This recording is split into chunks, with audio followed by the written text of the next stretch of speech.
Hello, everyone. We are live. We are just waiting for the coach. He should be here at any moment. Tonight, we're gonna cover Okayama, and we improved our time today from last session. So let's review that one. I'm excited. I'm excited to see what we're gonna talk about. We're 0.7% from the coach. I know what to do. I just don't know like why I can't do what I can do, and I think that's gonna be like the angle we're gonna cover today. While we're waiting for him, like we have 2 minutes, so I'm just gonna. This is like I'm trying to build a Mazda um, something for us, right? So like a library for us. So this is okay. I think this is a rear bumper. I didn't know this was the bumper. And we have these things here. So not quite, not quite. Yeah, like we can get rid of this honestly. And maybe you get this one. I get it here, but it has to be the other way around. So this is funny. It wasn't expensive. It was, I don't remember, I guess maybe like $12 for the year. Um, the only thing that I don't quite like, let me see here, is its overall lines, but it's okay. Sim preview.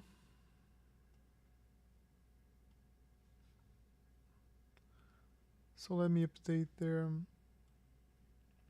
We can look there and see how it looks like.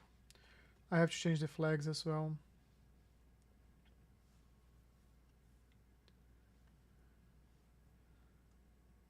It hasn't changed yet. Don't know why. Don't know why. The other, like you have to fix these flags here. I think they're upside down right now. Are they? Not even seeing them anymore.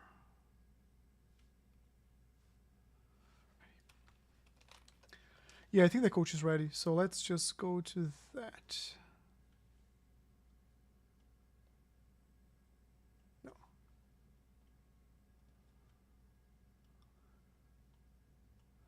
Mr. Allen, good evening, brother. How are you? Hello, boss. How are you doing? I'm doing well. How about Good, thank yourself? you, man. How are you? It's been an interesting week. It's been an interesting week. Yep. So Interesting week. Yep. How's Lime Rock treating you? Not too bad. not too bad. Like one of the things that I'm doing more is just being a bit more aggressive during the races. So I'm always trying Yep. like to have the Okay. cleanest overtake possible, which never Yep. happens.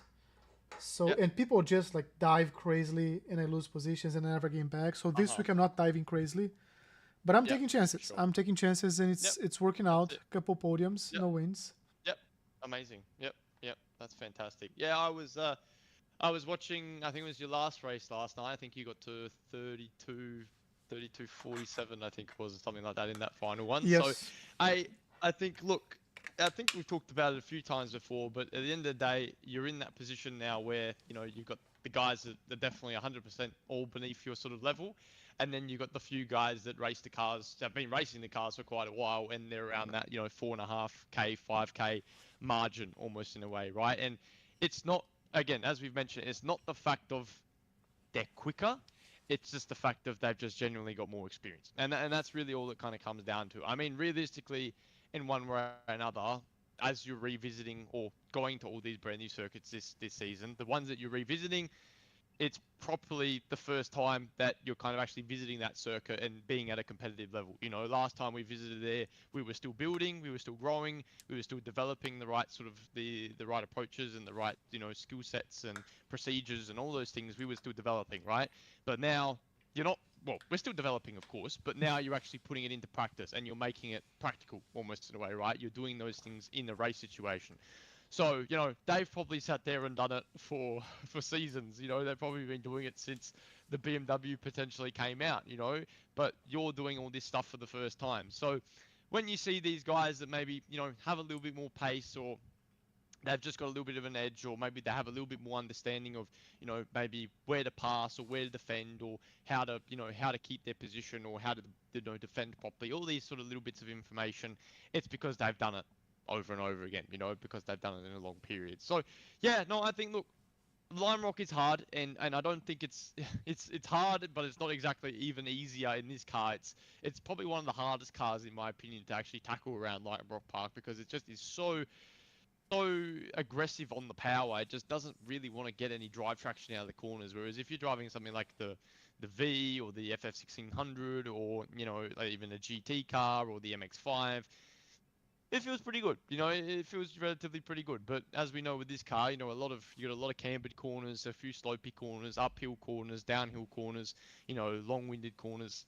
Every time you get on the throttle, the thing just wants to snap out of your hand sometimes, right? So it's it's probably one of the hardest mixes to sort of get right. But I mean, on that topic, I suppose, like what do you feel like, you know, still when we look at Lime Rock and when you think about your racing so far this week, what do you still feel like the edges that guys like those have over you? Like, what do you feel like you take notice and take notes of like, okay, there's two 4.5K guys ahead of me. What do you feel like they do differently to you at this point right now that isn't allowing you to be either ahead of them, or, you know, being able to put that pass on them, I suppose?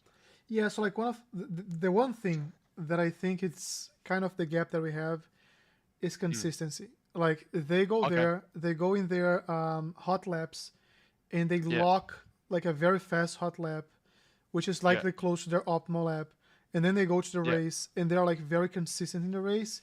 Whereas like Okay. I have the pace and then I go and then I screw up the first lap, like the first hot lap for one reason, and then I try Uh, to improve the second one and sometimes I improve it, but I screw uh, somewhere else, and then you see like my optimal is like 3 4 tenths below what my actual lap time was, and now I'm starting mhm, P5 and they're mhm. starting P1. So they Okay. have like Yeah. head like they're just like, you know, like face to the wind, and I have to deal with all these guys trying to dive, trying to kill me, murder me like during the race.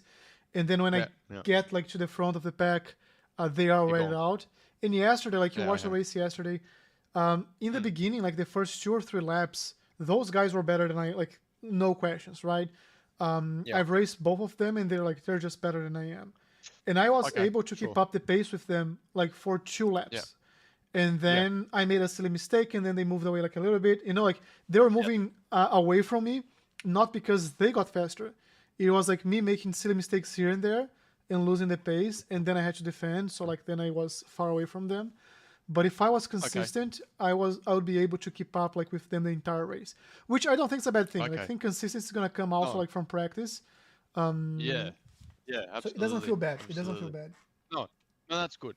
I suppose the big thing with the consistency, and I suppose just to kind of decipher it a little bit more, I suppose in a way, like when you say in moments like that, okay, yeah, there is little mistakes. What do you feel like is the causation of that mistake? Do you feel like it's your mindset? Do you feel like it's the sort of the level of focus you're in? Do you feel like you're focusing too much on trying to over push to keep up with them? What do you feel like it is that causes those issues, or do you think that's just a genuine little, you know, inconsistency, just a little mistake that you make, and then that can obviously be the moment that costs you being able to have an opportunity to go for a pass, I suppose. Yeah. So I don't know exactly, but the one thing that I think is like twofolded.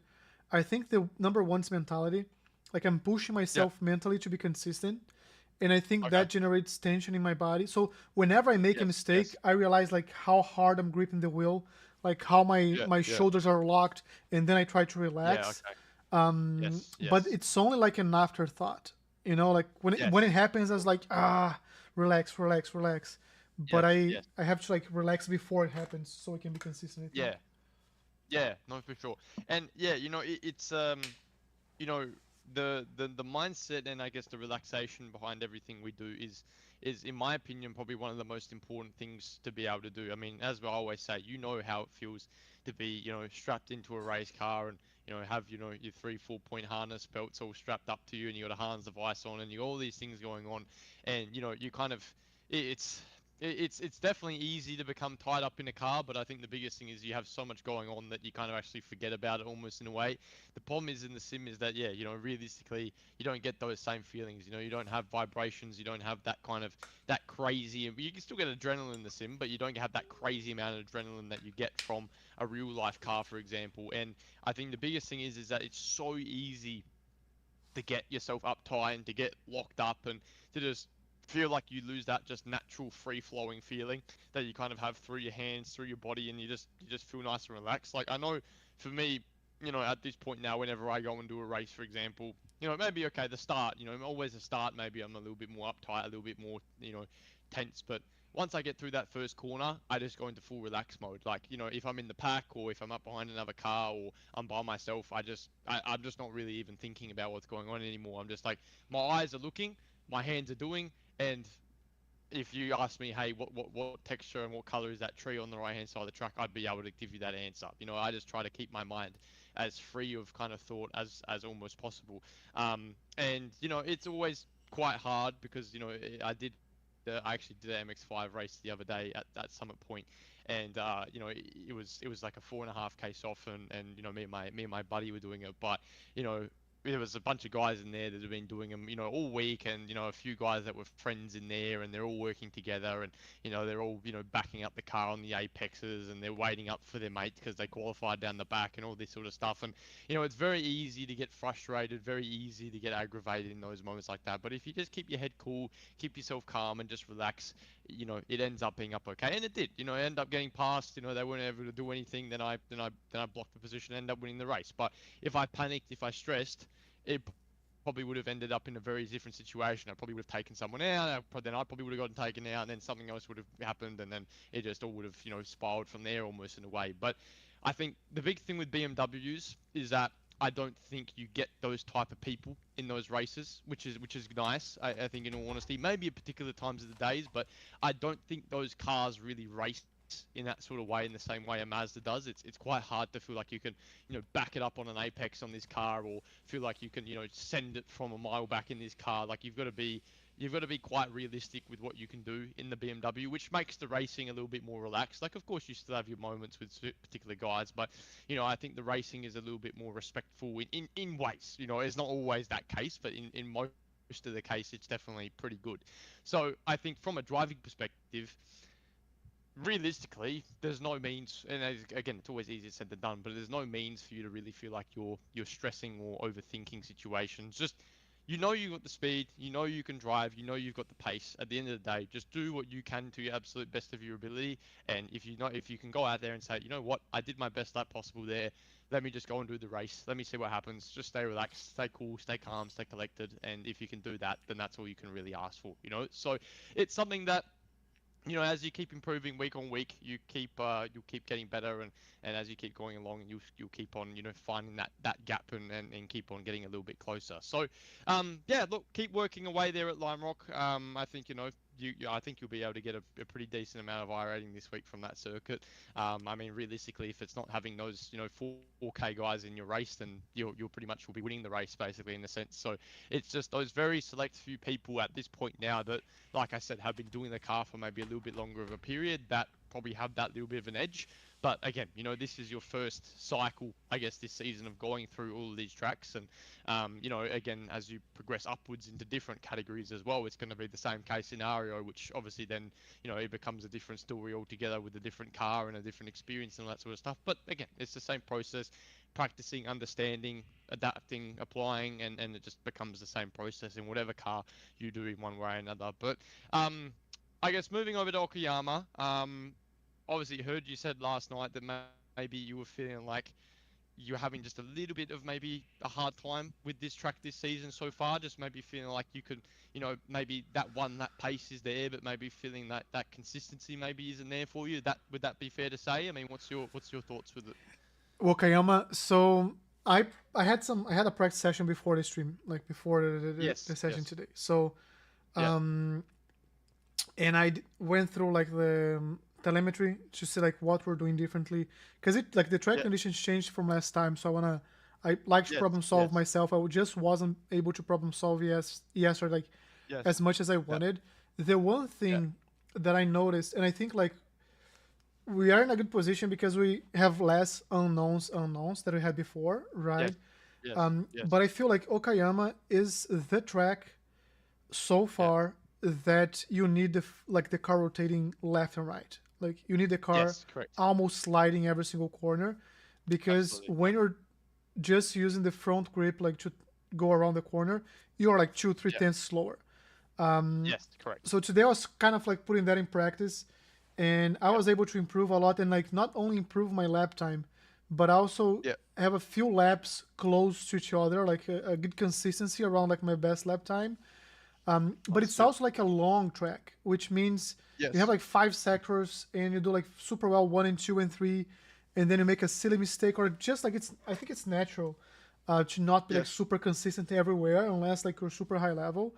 So Yes. it's very very hard for me like right now to lock in the optimal lap Okay. time as my best lap time. And the thing like Okay. the one thing that I, as we go through it, that I want to also hear from you, like I Mm. almost, and now I always listen like with an open mind to learn new things, and I'll Mm. keep doing that, of Mhm. course. Otherwise, there's no Mhm. point. Mhm. But Yeah. I kind of know like most of the things. Like it's we are at a Yes. point Correct. that it's like 1% new. It's not like 99% new as was like the first session No. that like I didn't know Yeah. anything basically, right? Yeah. Yeah. Yeah. But I still can do it. You know, like I know Yeah. you Okay. give me the recipe, I look at the recipe and Okay. I go, I cook, and it Yeah. tastes like shit, and I'm like, why? Yeah. Yeah. Why can I Sure. just follow this? So like, if you have some insights into like, hey, you know this, you probably know this by now, like, but maybe this is what Mhm. you're missing from connecting your Mhm. thoughts to like your body and how it reacts. I think that would be the Yeah. golden nugget from today.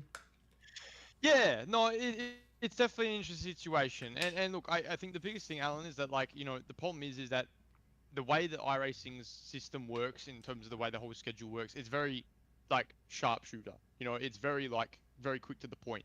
You rock up at a week, you start the week, you get good at the week. By the time the end of you get to a decent spot and you feel very consistent, the week changes, right? And you go to a completely different circuit with completely different philosophies, completely different corners, completely different length. You're always trying to adapt to something new. And I think the biggest thing with that is that initially off the get go, some tracks you feel like you can really adapt to it quite quickly and you can get used to it quite quickly again, or some tracks you can sometimes just take a little bit longer to get the kind of, everything kind of connecting almost up to one another. But at the same time as well, I think, when you think about the way that you're probably driving the car more so at Lime Rock Park in a lot of sort of situations, like, a lot of those corners are very much like in some cases, it's a bit more of like a peak and a trail off, right? You're dealing with a bit more of a peak and a trail off in a lot of those corners.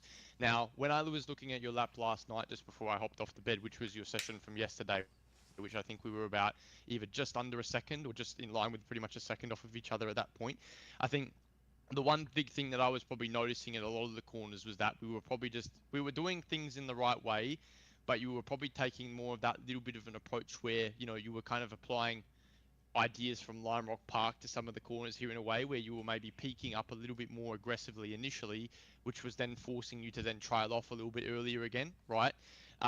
So, in these situations like this, it's obviously the case of we know that a lot of these corners are basically a peak and a hold and then the trail, because obviously you need to kind of get that speed washed off in a straight line to then be obviously when you go to release the brake pedal, you've balanced the car out, you've obviously washed off enough minimum speed so that when you drop the brake, you get that slide on the all four wheels that we've talked about. If you're either going too fast or you're either going too slow, first of all, yeah, well, going too slow, it means, yeah, okay, it will rotate, but you'll probably get too early to the apex, or vice versa. If you're going too fast, if you drop the brake, it's just going to understeer, right?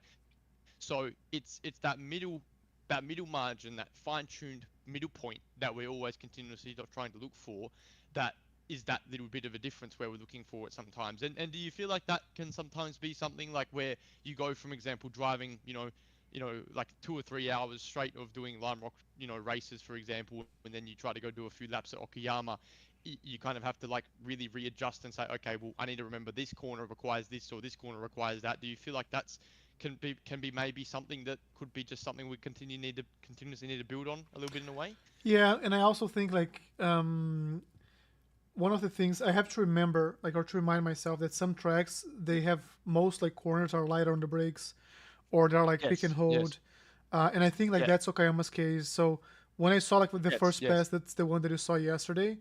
Yeah. I had like a lot of my picks were way above of yours in some like of the Correct. corners, and that I was Yes. trying to like to Yes. shave down today and get to a better Yes. place. And I think like I was able to almost get there.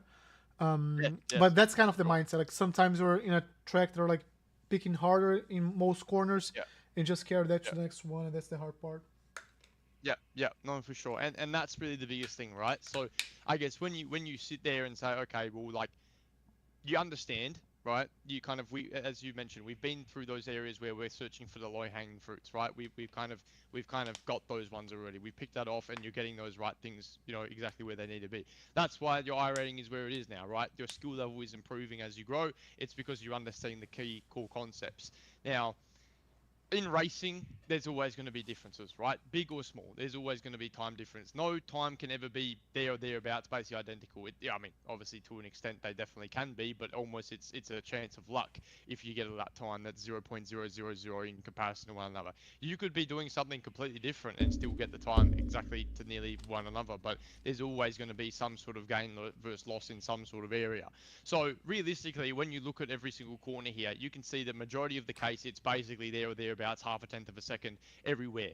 Bar when you look later in the lap, when you look at places like turn 7 and you look at turn 8 and 9, you can see those ones there. You're losing, well, T7 is nearly 2 tenths, and then T8 and 9 is to tenths. So when you think about those areas, right, and you think about the trend of the entire lap, if we fine tune those both down to half a tenth, you basically go from, you know, you basically lose 2 tenths of a second pretty much in a way from those two corners overall. So that already there takes your time from being 7 tenths to being 5 tenths, right? So just little things like that can definitely make the sort of differences. But again, it's all in sort of that case of how obviously then it plays out in a race. It's always that case of, yeah, okay, when you're by yourself, these laps are definitely achievable. Of course, in a race, you've got different situations. You're in the slipstream, you're in the draft. There might be someone that's trying to maybe battle you, or someone ahead of you may be battling, and you've got to maybe slow up a little bit more to position yourself a little bit better to try and set up a move. There's so many situations that go on in a sort of racing situation, but I think it's just more so it's crazy to see that it's so close, but at the end of the day, the closeness is just down to a little few minor, like just small little fidelities at every single corner that are making those 300s difference, 0.404 difference, 0.055 difference, 0.07 difference, all these little things. Those are where they come from. It's just a slight little bit of extra brake that you might have, and then the slight little bit of extra brake you have towards the end, or you might be picking up the brake maybe 1 or 2 meters later. It's half a tenth of a second. Like it's not even like visibly visible. Like you can't even see it. Like I can't see a tenth of a second. I mean, 1 second goes by, it's one. Half a tenth of a second is half of one. A quarter of a tenth of a second is that. Imagine less than a tenth. Like that's just, yeah, not even humanly possible. I don't even think you can't even see that realistically. It happens so quickly. But it's just, yeah, that's how much time we're talking about. It's very, very minuscule. So like when we look here at turn 1, I mean, realistically, we look at the traces here. Look how good they look. I mean, you look at this and you say, okay, well, that's basically perfect. That's exactly where we want it to be. And it is true. We're only 0.03 from one another. Realistically, it's there or thereabouts as perfect as it can be. But when I look at this, I see two areas here that's kind of slightly different, right? So the big thing is that you can see initial breaking point, right? So initial breaking point probably is literally like 1 meter later. So my break starts at 74, your break starts at 76. So 2 meters, right? Now, when we think about 2 meters, it's, well, in racing sense, it feels like nothing. But realistically, two 1 meter rulers, it'd probably take you about, well, to walk, it'd probably take you 1, 2, 3, maybe 3 or 4 footsteps. It would probably take you to walk 2 meters. Now, we think about how quickly 2 meters passes in a race car sense. My God, it's yeah, again, it's literally a hundredth of a second. You're barely going to be able to even feel or even see that it happens so quickly. I mean, in the matter of how quick it is in terms of actual time, if we have a look here and see what the distance is. So at this point right now, it's, we'll just look at the red. So it's 8.8. By the time we get to the blue, it's 5.2. So that distance is 300ths of a second, right? What's the difference between you and I in this corner? 300ths of a second, right? So when you think about where that difference comes from, it literally is by the skin of your teeth. It's literally 2 meters of braking that you're braking later. Now, because you brake later, by the smallest of margins, it's going to mean that you're going to have to make some reaction somewhere. Because at the end of the day, you're braking to the exact same pressure as I am. It's absolutely perfect. There's no real thing you can change there, but you've got to make a reaction. Your reaction is, of course, you need to probably try a little bit harder towards the end. Because you went slightly deeper, you've got to make up for that somewhere because you haven't really broken harder to make up for that 2 meters. So you trail harder at the end. Now, as you trail harder at the end, it's always a question of whether the car's balanced or not, or whether it's positioned rightly in the corner, or whether it's wanting to react in the way that you want it to. And then because of that, as you go to pick up the power at the exact same point, you can see there's a little bit of hesitation as you get back on the power there. And it could just genuinely be because the car maybe just wasn't in that perfectly balanced position for you to feel like you could drop the brake. The car was really wanting to rotate as perfectly as you wanted it to, and you maybe just ever so slightly got a little bit of understeer, as you can kind of see at this point right now, where the steering wheel just keeps on turning to the right rather than feeling like it turns into the right. You get the rotation, you get that little bit of neutral steer, and then it kind of starts to open up the steering wheel as you power out, right? So when we talk about the little differences, that's how small it is. It's literally the difference of 2 meters is why you're losing 300ths of a second. So when you look at all the other spots that are talking about 1.5, 1.9 tenths of a second, it's just because there's maybe a little bit bigger differences in all these little areas, right? So it's it's crazy because it's almost like it's almost impossible to find that little bit of 2 meters. I mean, when you're in the moment and when you're driving, it's so tough. It's almost like it just cancels itself out. It's that close, you know. It's barely impossible to even notice. But I think again, it's just about trying to think about it from a broader sense. Am I getting on the power up to 100% without hesitation? Do I feel like I have to hold the throttle at certain points? Do I feel like I maybe have to trail the brake off a little bit later? Do I feel like I'm having to sort of turn the steering wheel for longer than I kind of need to, right? These are the things you're kind of trying to look out for.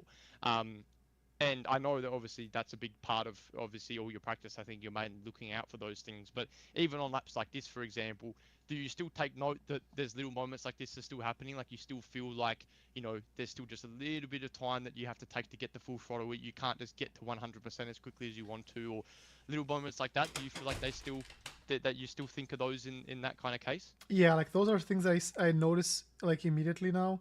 I Yeah, think if I recall correctly, because I rewatched this lap before I came yeah, here, so it was fresh in my mind. I think what yeah. happens like after I start getting on the gas, you know how sometimes the car feels like it's sliding and it has no traction. Yes, I yes, think that correct. happened like for a fraction of a second. So I held like the throttle before it could go up, and that's what you're seeing like these few meters there. It was just, and if you look at the trace, the car is also sliding to the side. I think that was what happened here, and that's why I held like a Okay. little bit longer that level. Yeah, yeah, for sure. So, almost in a way, I think in this case, realistically, like it's crazy to see that how much that 2 meters of difference on the brakes Mm-hmm. is doing to you in a way.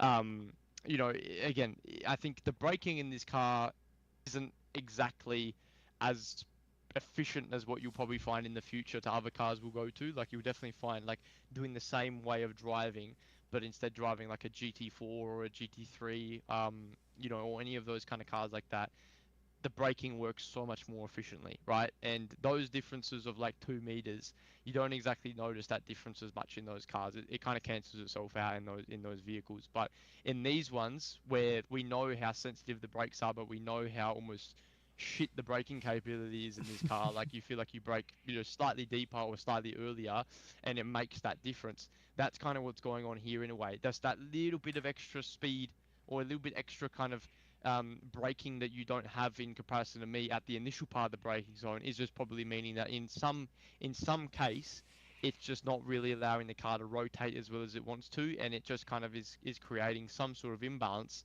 so that when you turn in, like you said, you get a little bit of that slide. You can obviously see it washes out past the apex a little bit, and then it doesn't really position itself as well as you want to, right? So this is what we're dealing with, and again, this is the really really small little sort of accuracies that, again, comes with time and comes with experience of the circuit. At the end of the day, it's nearly almost impossible to find that little bit of time. It's such a fine-tuned margin of how close it is. But one thing that you always can know you can look out for consistently, no matter what, is you can always look out for those little areas. Am I sliding? Am I understeering? Do I feel like when I pick up the power, can I get the full throttle pretty quickly, or does it take me quite a long time to do so? Those are always the little things that you can look out for. And whenever moments like that do happen, we know very well. You can always kind of say to yourself, well, okay, why did that happen? What did I do to make that happen? And most of all, how can I fix it? That's always the big thing that you're looking out for. So, yeah, amazing how close the time is here. I'm very impressed, very, very happy. Um, Although it is a very amount of little time, it's still time. And when we're looking for those last little 1, 2, 3, 4% tiles of kind of time in comparison to myself, these are the things where they add up, and they add up. Because at the end of the day, by the time we get to turn 4, realistically, coming into the next hairpin, we're already, whenever it decides it wants to load, we're already a tenth down, basically coming into turn 4, right? So, in realisticness, if that section becomes right, you go to having 6 tenths. Is it all your lap time? No, it's not. But at the end of the day, it takes them from being 7 to 6, and it does make you a little bit faster. So, in all honesty, man, I think it's amazing to see how close we are in comparison to one another in this sort of case. I mean, I always think back to where we were, before, the last time we looked at Okayama, and before we kind of got to our level we are at now. And I remember, I think from what I remember, I think the discussion we had last time we talked to this track was that we were kind of dropping the brake too soon. I think that was the biggest thing. We were kind of starting to trail off too quickly, almost in a straight line, instead of sort of trailing off as we're turning into the corner. So obviously that's come, leaps and bounds, obviously a humongous way since we last talked at this track in a way. But I think, yeah, now we're just really looking at like the differences as what like Formula One drivers would be looking at, for example, in the sense of they comparing one another to half a tenth of a second or a tenth of a second from P1 to P2 on pole, and they'd say, okay, well, let's say, well, for example, what's Verstappen doing in comparison to Norris? Like, what's the difference between those guys? And it would be like over a whole lap, it would probably be the difference of like maybe they're 100th or they're 1.5 hundredths, or there'd be some value between each other. They're never going to be the same, but someone's going to do something better somewhere, and someone's not going to do something better somewhere, and that's where the difference is created. So it's impossible to get the perfect lap. It's always impossible. My laps are never perfect. Anybody's laps are never perfect. There's always something we can all do better. But it's just a case of saying, okay, well, there's a gap. I'm trying to close the gap. Where is it? It's through the little sort of things. So does that all make sense to you? Does that open up that picture maybe a little bit more for you and kind of give you a bit of an answer of saying, okay, well, there's 300s on the board. Where is it and why is it a difference? Yeah, no, it makes sense. It makes sense. Like as we're talking here, I have my following lap open as well because what happened in the Yeah, following lap was some of these things that happened in this lap.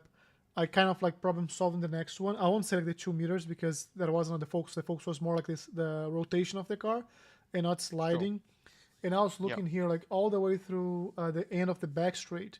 We were very yeah, very close to each other, and that exactly. might have been like the things they were saying like it's just that millisecond before they hit brakes, and then Yeah, everything just falls in place. And now like we're yeah, just trailing, and then I screwed up the second half of the lap. But yeah, yeah. it's just interesting to see the two things compared. Yeah, yeah, no, for sure. So, yeah, like I said, man, in all fairness, I do feel like the first sector is relatively quite good. I think you do everything quite well. Now, as we always know, like when there is that little bit of slight difference at through corners, right? So we say T1, it takes you a little bit longer to get back to full throttle, right? So what does that mean from what we know? It usually probably means that you're going to be going slightly slower into the following corner.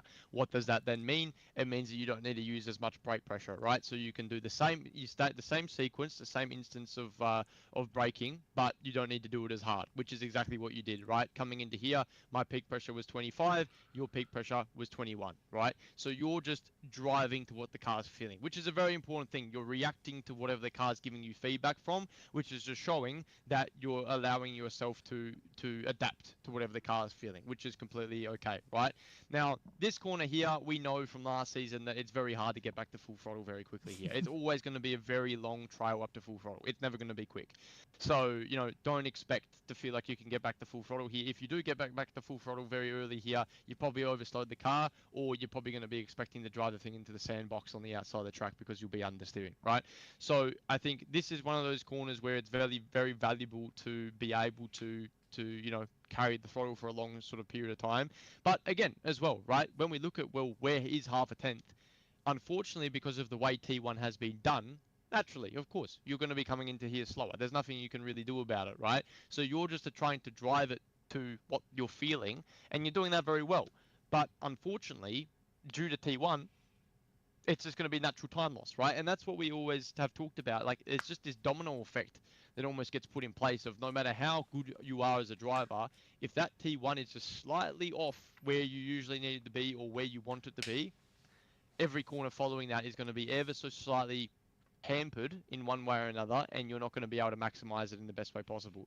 If you're able to reset the car from T1 and come to a clean slate coming into turn 2, we'd probably be very, very close coming through T2, but we can't do that, right? And that's where the difference lies. So that's why we always sort of comment on making sure that, at tracks like Charlotte, for example, even tracks like Lime Rock, for example, the more that we can get T1 absolutely fine-tuned to the max and we can make it as good as we possibly can, that's where the lap time starts to come from. If we slightly off at T1, if we maybe exit the corner slightly slower or take a little bit longer to get back to full throttle, it's not a lot of time, but it's time, right? And it's going to be falling away from you. So in my opinion, I don't think there's really anything you could have done differently here at turn 2. It's just that knock on. If you can get out of T1 getting up to full throttle a lot more aggressively, you come into T2 here completely differently, we become a lot closer. We exit T1 slightly differently to one another, you come into T2 slower, you adjust your brake pressure, that's where the gap starts to come from, right? So is that trend, I guess, something that maybe you've considered on the bigger picture and just said, okay, well, sometimes when I look at my laps and compare, it's not actually the fact that I'm doing anything wrong through the corner. It's just more to the sense of wherever this lap started and whatever way I come out of T1 out of, in a way, that's what makes this lap happen in the way it does. Has that ever been a thought, I suppose, in one way or another, or just an area of topic that you said, you know what, this is actually where the difference is in a lot of these corners more than anything? Yeah, like that's yeah, 100%. Like what happens a lot of times is, I start a lap, and if you think about it, I don't know if our starting speed in this, like the turn one, like if when you cross the line, we had the same speed, and it Yeah, actually comes from the previous lap, right? yeah, So yeah. from there on, it is like kind of a domino effect. What I look a lot like when I'm seeing things like this, for example, as we are slowing down the car, we have an opportunity Mm-hmm, to have the speed at the same level. So if you look like mm-hmm. halfway through the chart, like on the top chart, Yeah, there is a yeah. place that we're like 0-0 from each other, right? Like to the Yes, right, and then like exactly. so, Yeah, right there. and then Yeah, like what happens after, like that was in my mind right now. That was my opportunity to keep that at a yeah, zero, but yeah, I kind of maybe overcorrected what was going on, yeah, and then I yeah, lost some more time. So I'm yeah, also trying to think about those things of like how can I reset the difference like halfway through, because if you think about it, if it's like a yeah, 70 lap race and you go wrong in yeah. turn one, you can't like lose the entire race because of that, right? You have to Yes, reset at some exactly. point. So those are the things I'm Yes. trying to think about as well. Yes, yes, exactly. And that's the big thing too, right? Is that like if you definitely wanted to, you can give yourself that reset. If you wanted to, you can take a little bit of time out of a particular corner and give yourself that potential reset. But that's the thing, right? You've got to feel okay with resetting it. But that's the thing, like when you're in a qualifying lap, you never want to do that, Yeah. right? You'll never want to put yourself in that position where you're losing 2 tenths in the corner to reset it for the rest of the lap, because what's to say that you do that, but what's then to say that you maybe don't get another corner wrong, right? And you don't maybe hamper yourself in another corner in one way, shape, or form. Like maybe, for example, T7, we nearly lose 2 tenths of a second. So imagine losing that 2 tenths of a second and then feeling like you go and then lose another 2 tenths of a second somewhere else. You lose, you know, another 1.5 tenths in a section where realistically it maybe would have been only. Always know that coming out of a corner, you're going to be there or thereabouts the same on power. You're going to be there or thereabouts the same on overall lap speed, and actual speed in the car. So it should be definitely much easier for you to get to the level that you're wanting to. So yeah, it's certainly an interesting topic, certainly an interesting situation. But yeah, I think at the end of the day, it's just one of those things that, yeah, when we're looking for these little things, that's literally the approach we're looking at, trying to really maximize, those areas as best as we possibly can, and that's where it's gonna kind of come from. So yeah, does that kind of clear up, I guess, some feelings for you almost in a way, and just say to yourself, okay, well, this is the reason why maybe I'm feeling what I am, or maybe not able to maximize things as well as I can, almost in one way or another. Yeah, it does. It does. Yeah, for sure. So no, look, that's all really, really good. So yeah, that's all fine. T3, obviously that's just the king. T4, the hairpin. So I think when I looked at this one last night, I think this was very much a case of, I think we just went a little bit too deep on your lap that you did when I checked things out. And it just forced you to push yourself a little bit wider past the apex almost in a way, which of course then allowed you to push yourself, back tighter to the inside as you exited out of the corner. But I suppose the biggest thing is that, obviously we think about in terms of a gain versus loss. And again, you don't really want that kind of slide to be happening, do you? I mean, that's obviously the worst case scenario. Don't want that car to be sliding past the apex. But yeah, I mean, look, any real big comments for you through this hairpin here? I mean, again, it was only about half a tenth of a second, but I think the big loss is probably the straight line where you're losing about 700. So clearly, obviously the way you're going about it here, there's a little bit of a loss that only doesn't only happen in the corner, but clearly happens on the straight as well. So yeah, what's your feelings through here, I suppose? No, I think like this is. I'm figuring this one out. I think I'm very close to getting it Yeah, right. And I think it, yeah, it comes back to the rotation. Like what I was doing before, I yeah, was picking, holding, and then like yeah, bringing it down. And I noticed like you were increasing the brake pressure as you get like towards the apex. And I yeah, realized that increased like the rotation as you get in there. And yeah, then you can go like early on the gas, and that keeps you tight on the corner. So yeah, I'm yeah, trying to do that, and I'm yeah, improving. I'm improving. I'm not quite there yet, but from like my previous fast lap to this one, if you see like the behavior difference, it's huge. It's like it's a different yeah. approach. Yeah, yeah, no, 100%, 100%. So, yeah, look, I think that's the biggest thing. I think, look, it's just understanding like you said, the behaviors of the car and how it's kind of reacting. I think ultimately the biggest thing that's going on here, like you mentioned, you can see that you're missing out on a little bit of pressure in the mid part of the corner, almost in a way. So you could see the braking sort of threshold that you're doing, the braking response that you're giving the car. It's the same approach, right? You're starting the brake and you're squeezing into a lot more, right? What we're trying to do here is we're trying to get more of the speed washed off in deeper into the corner. We're going to trying to get it slowed down more later into the corner, because if you slow it up too much into this corner initially, you end up going too slow before you've even got to the apex, right? And that's where obviously it can cause you to turn in too much. Obviously, you can over rotate it. Obviously, feel like you get up over that inside curb, and then it just really unstable stabilizes the car. So you kind of have that kind of technique and that skill set that we've learned in the past, right? Where we're squeezing into the brake more so than anything. We have that squeeze into the pedal. In a normal case, obviously we would get the peak pressure over here, right? But we're getting the peak pressure over here. So in all genuine sense here, all we really need to do is do the exact same thing as what you're doing right now. No change, absolutely same. Braking marker stay the same. Braking point stay the same. Everything like that stay the same. Just put more pressure into it, right? So your peak pressure here is 49. My peak pressure here is 55, right? So at this particular instance of the corner, I'm 9.5% harder than you on the brake pedal, almost in a way, right? So let's just try and maybe put a little bit more braking into it to just feel like you can wrap the car around the apex a little bit better. As you can see, as we get to the mid part of the corner, you can see that your line is a little bit different, right? So by the way you've hit the brakes and the way that you feel like the car's slowing down and the momentum that you're carrying, you probably don't realistically feel like the car's going to stop, right? In maybe one way or another. You don't feel like the car's exactly going to turn in when you need it to. So you start to, not really, but almost in one way or another, what I can see here, maybe it's just ever so slight little bit of like a panic turn in almost in a way, just feeling like in your mind it's not exactly wanting to slow down the way you are. So you kind of try to dive it in for the apex. Uh, they're trying to get it to turn in the way that you want it to. Now, as you do that, obviously you cross over the apex completely differently, and you cause yourself to obviously then wash out a little bit wider, and it doesn't allow you to really position yourself in the best way. And then of course, because of that, you wash off a little bit more time by going a little bit wider. You obviously run the line tighter coming onto the straight, but as we talked about last season, if you have that wider line, you get a better run onto the straight.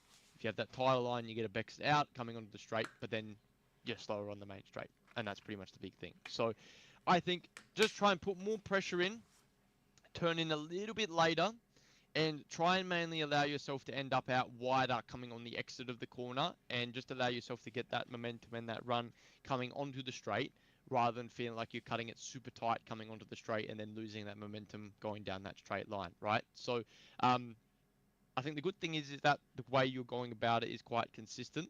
So, it seems like you're pretty much doing a near about similar thing every single time. If we can just change that a little bit and adjust that, I think that'll really help you out quite nicely, right? So, is that clear there, Alan? Does that make sense to you there, brother? Is that Yeah, pretty 100%. understandable?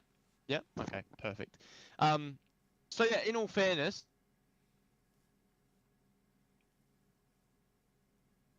we're 2.4 tenths down, right? Now, I mean, majority of that, in all fairness, wasn't through one, wasn't through two, wasn't through three. It was through four and then down the straight, right? So if you kept T1 3 the same and just changed T4, which obviously then would change the straight line sort of effect that you get as well, realistically, you'd probably only be maybe just a bit over a tenth of a second off, right? That's what you would be off. Because basically, just in the straight line section alone, you pretty much lost 1.3, 1.4 tenths of a second, almost in a way. So retract that, you basically be pretty much a tenth away from me, which is a great spot to be honest with you. So yeah, other than that, I think is great. Now, 5 and 6. So you fixed this up from what I looked at it last night. Last night, I think we just didn't. I don't remember it completely correctly, but I think the one thing I do remember is that we were a little bit wider on the exit of the corner. You weren't getting it wrapped around the apex as well as you are now. So this one definitely has done really well for you.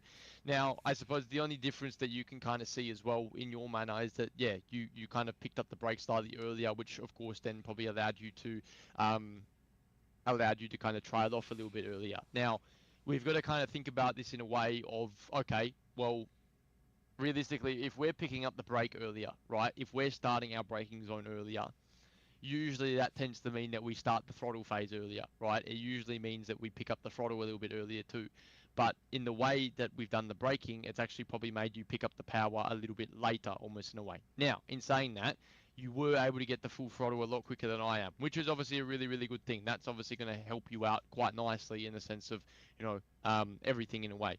But at the same time, I think the biggest thing is that you can see coming in, we kept quite a consistent speed to one another. It was always about that 2 kilometers an hour. Now, why is that the case? First of all, because of the straight line speed we were carrying, but second of all, because obviously you broke a little bit earlier as well. You can see how it's about 1.6. You have that extra earlier braking. See how you have the step goes from 1.6 to 3.1, right?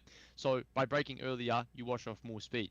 You can see that kind of stays quite consistent because you probably brake a little bit less through the main part of the braking zone. You kind of trail the speed trails off. But then you can see where that big amount of speed comes back to you is right here when you start the trail off very early, right? So watch the speed trap here. Faster, faster, faster, faster, faster. So you start to carry way more speed coming into the apex in comparison to myself.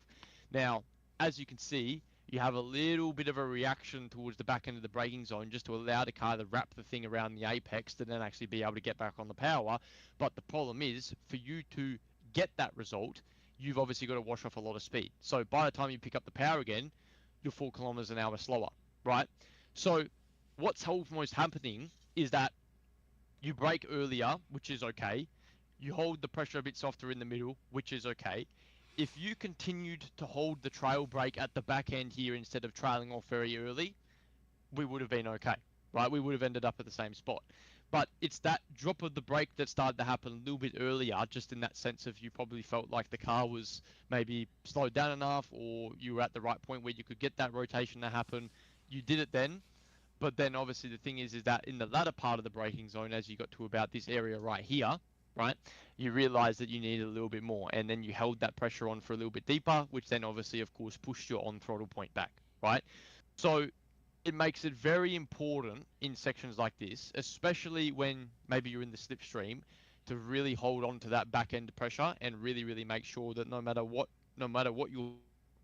you really stay quite confident and you really stay quite stuck to the same idea of you're holding that brake all the way until really you feel like it's ready to go, and then you kind of pick it back on again like T1. If you feel like there's these little sort of things where you feel like you start the trail off and you have to kind of give it a slight little bump towards the back end of the pedal or hold the pressure for a little bit longer than you needed to, it probably means that you've done something wrong in the previous part. And when we look at where that time can go, 400ths of a second, it can disappear very, very quickly on you, both in two little sections, but again, that gain versus loss is very small, right?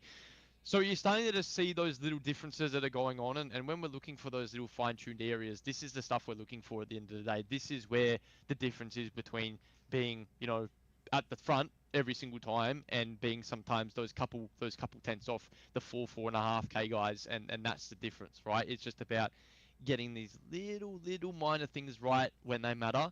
And again, that's just something that comes with a lot of seat time, because we're talking about really, really small margins here, but these are the margins that make you the difference between being the best and then still being that couple tenths off. And that's where the difference is. It's a super small margin. So, yeah, that's all okay. And then obviously T6, just a left-hander. I think this one's pretty chill. I mean, there's nothing really much to say about there. You just dab the brakes, you trail off, get back on the power, and then hope you can get back to full throttle. But does that kind of make sense to you? You're starting to see just those little minor things that just a little bit different, that are just causing that little gain versus loss in comparison to one another?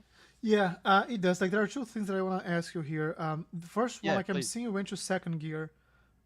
Yes, correct. Yeah, I didn't. yeah, you didn't? Yeah, I okay, didn't. okay. So I think from what I remember last season, if I'm not mistaken, I think we mentioned that this was probably one of the only corners that I don't even remember now, it's so long ago, but I think this was probably one of the only corners that we could go down to second, or maybe we did keep it in third last season. I don't remember correctly, but if we did keep it in third, the biggest reason why we are going to second now is because the track is way slower, right? The track is probably about a second slower, and that's the trend we're noticing every week. It's nowhere near as quick as what it was last season. So the thing is that we're going to be going way slower through this corner, but because we're going way slower through this corner, we've got to give it a little bit more bottom end rev. So almost in a way, using that second gear is actually okay, because when we think about it, obviously we're using it to slow down the gear, to slow down the speed a little bit more as well, but we're thinking about the exit too. As we've always said with second gear, if you can drive out of the corner and shift up the third when you're in a straight line, it's okay. It's when you try to shift up out of second gear when you're trying to turn, that's where the dramas sort of lie, right? So for me, I can get back to third gear when I straighten the steering wheel up, right? So right here, look, my steering wheel is at 2 degrees, even maybe less, 0.03 degrees, and I shift up the third, right? I'm not angling any angle into the car, so I don't get that skid, right? But if you're turning and shifting, that's where you get the snap. So yeah, again, thinking back to it, I don't actually fully remember, but I probably say we maybe were going third if you were keeping it third here. But this season, for how the car feels and the track, I think second gear. Um, so this is one of those instances. Yeah. Okay, yeah, no, it's Yeah. you made a good point about like making sure the wheel is straight. I'll, Yes. I'll try both. As Yeah. as Give it we a go. spoke before, like I'll go with what I feel I can do consistently, and if that second Yeah. gear, awesome, because I think it's gonna help me be faster on the exit. But if it's Hmm. not, I'll just keep safe on third because there's also not a lot of overtaking opportunities after this one. No. The Yeah. other thing, Exactly. like, and it's funny because you said that the next one is chill because the next one kills me Oh, because it is okay. yeah, this is Sure. a corner like that we just tap the brakes right, Uh huh. Okay. and then we go on the gas like super early before like Yeah. we are hitting the apex. And it's Yeah. just like super important because if you don't get the rotation right here, you just lose, like Okay. I'm not joking, like 2 3 tenths of a Yeah. second in this very Yeah. Yeah. Yeah. short Sure. straight.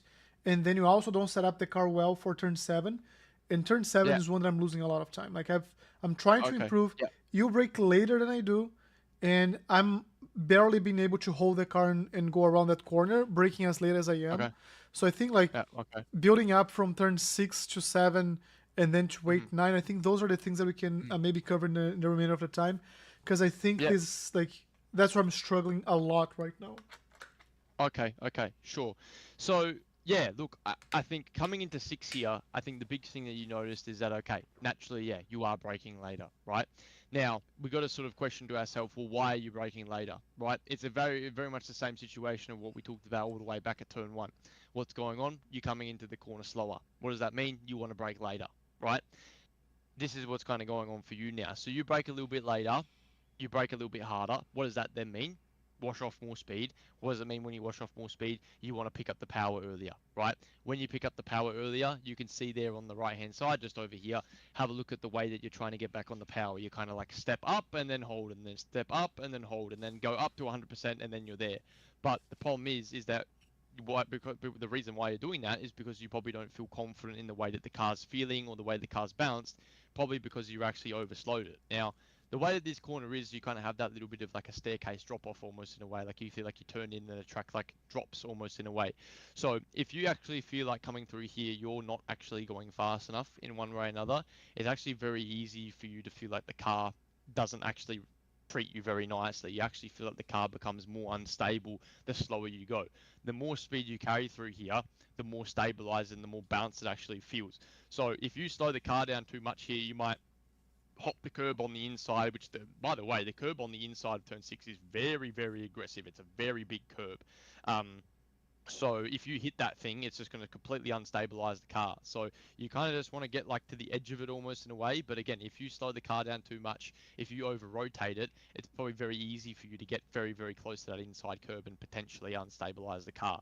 So once again, it's just a bit of a situation that maybe, again, see how that second gear feels for you, but maybe in one way or another, it just means that getting back on the power through there, through the exit in second gear will just allow you to get more punch out and more drive out, and it will just allow you to carry a little bit more speed through coming into turn 6.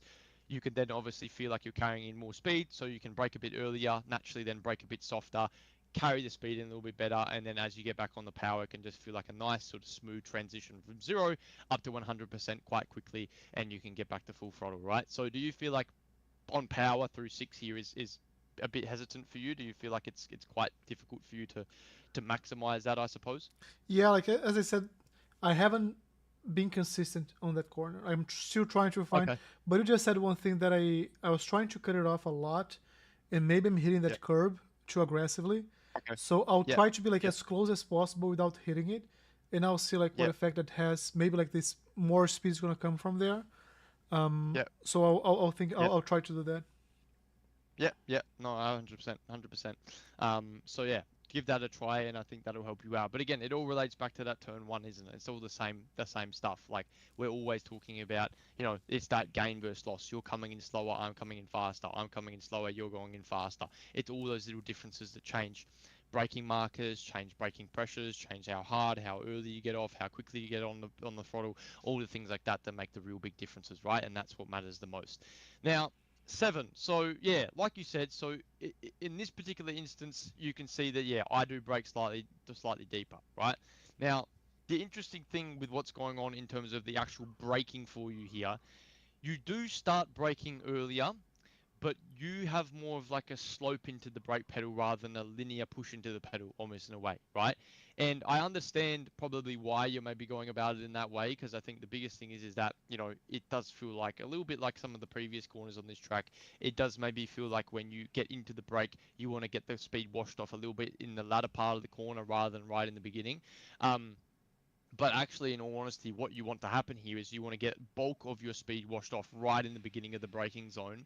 And then, of course, that allows you to then position the car well, get on the power quite well. And that's what actually allows you to feel like you can open the car all the way up, right out to the edge of the exit curb, and you can get your right wheels into that little green, like, AstroTurf just past the red and white exit rumble strip there on the right-hand side of the circuit.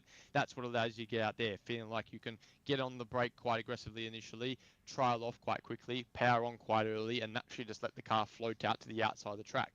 Whereas in our instance, you can see that there's just maybe a little bit of wiggle room that you have to play with kind of on the outside of the racetrack there, and you can use up more of the circuit, I suppose. But it's that idea of realistically, you brake earlier, right?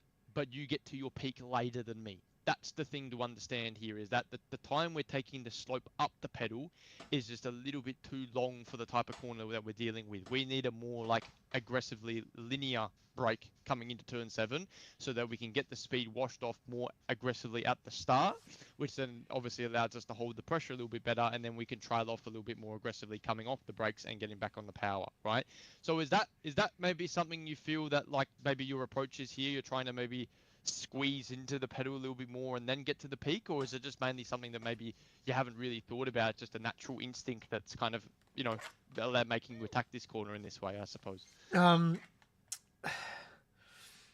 like Or is it hard to I'm say? yeah, it's like I'm trying to think here because when I look Yeah, at this corner, like, and I understand everything you said, and I'll try like to maybe these adjustments gonna make everything fall into place.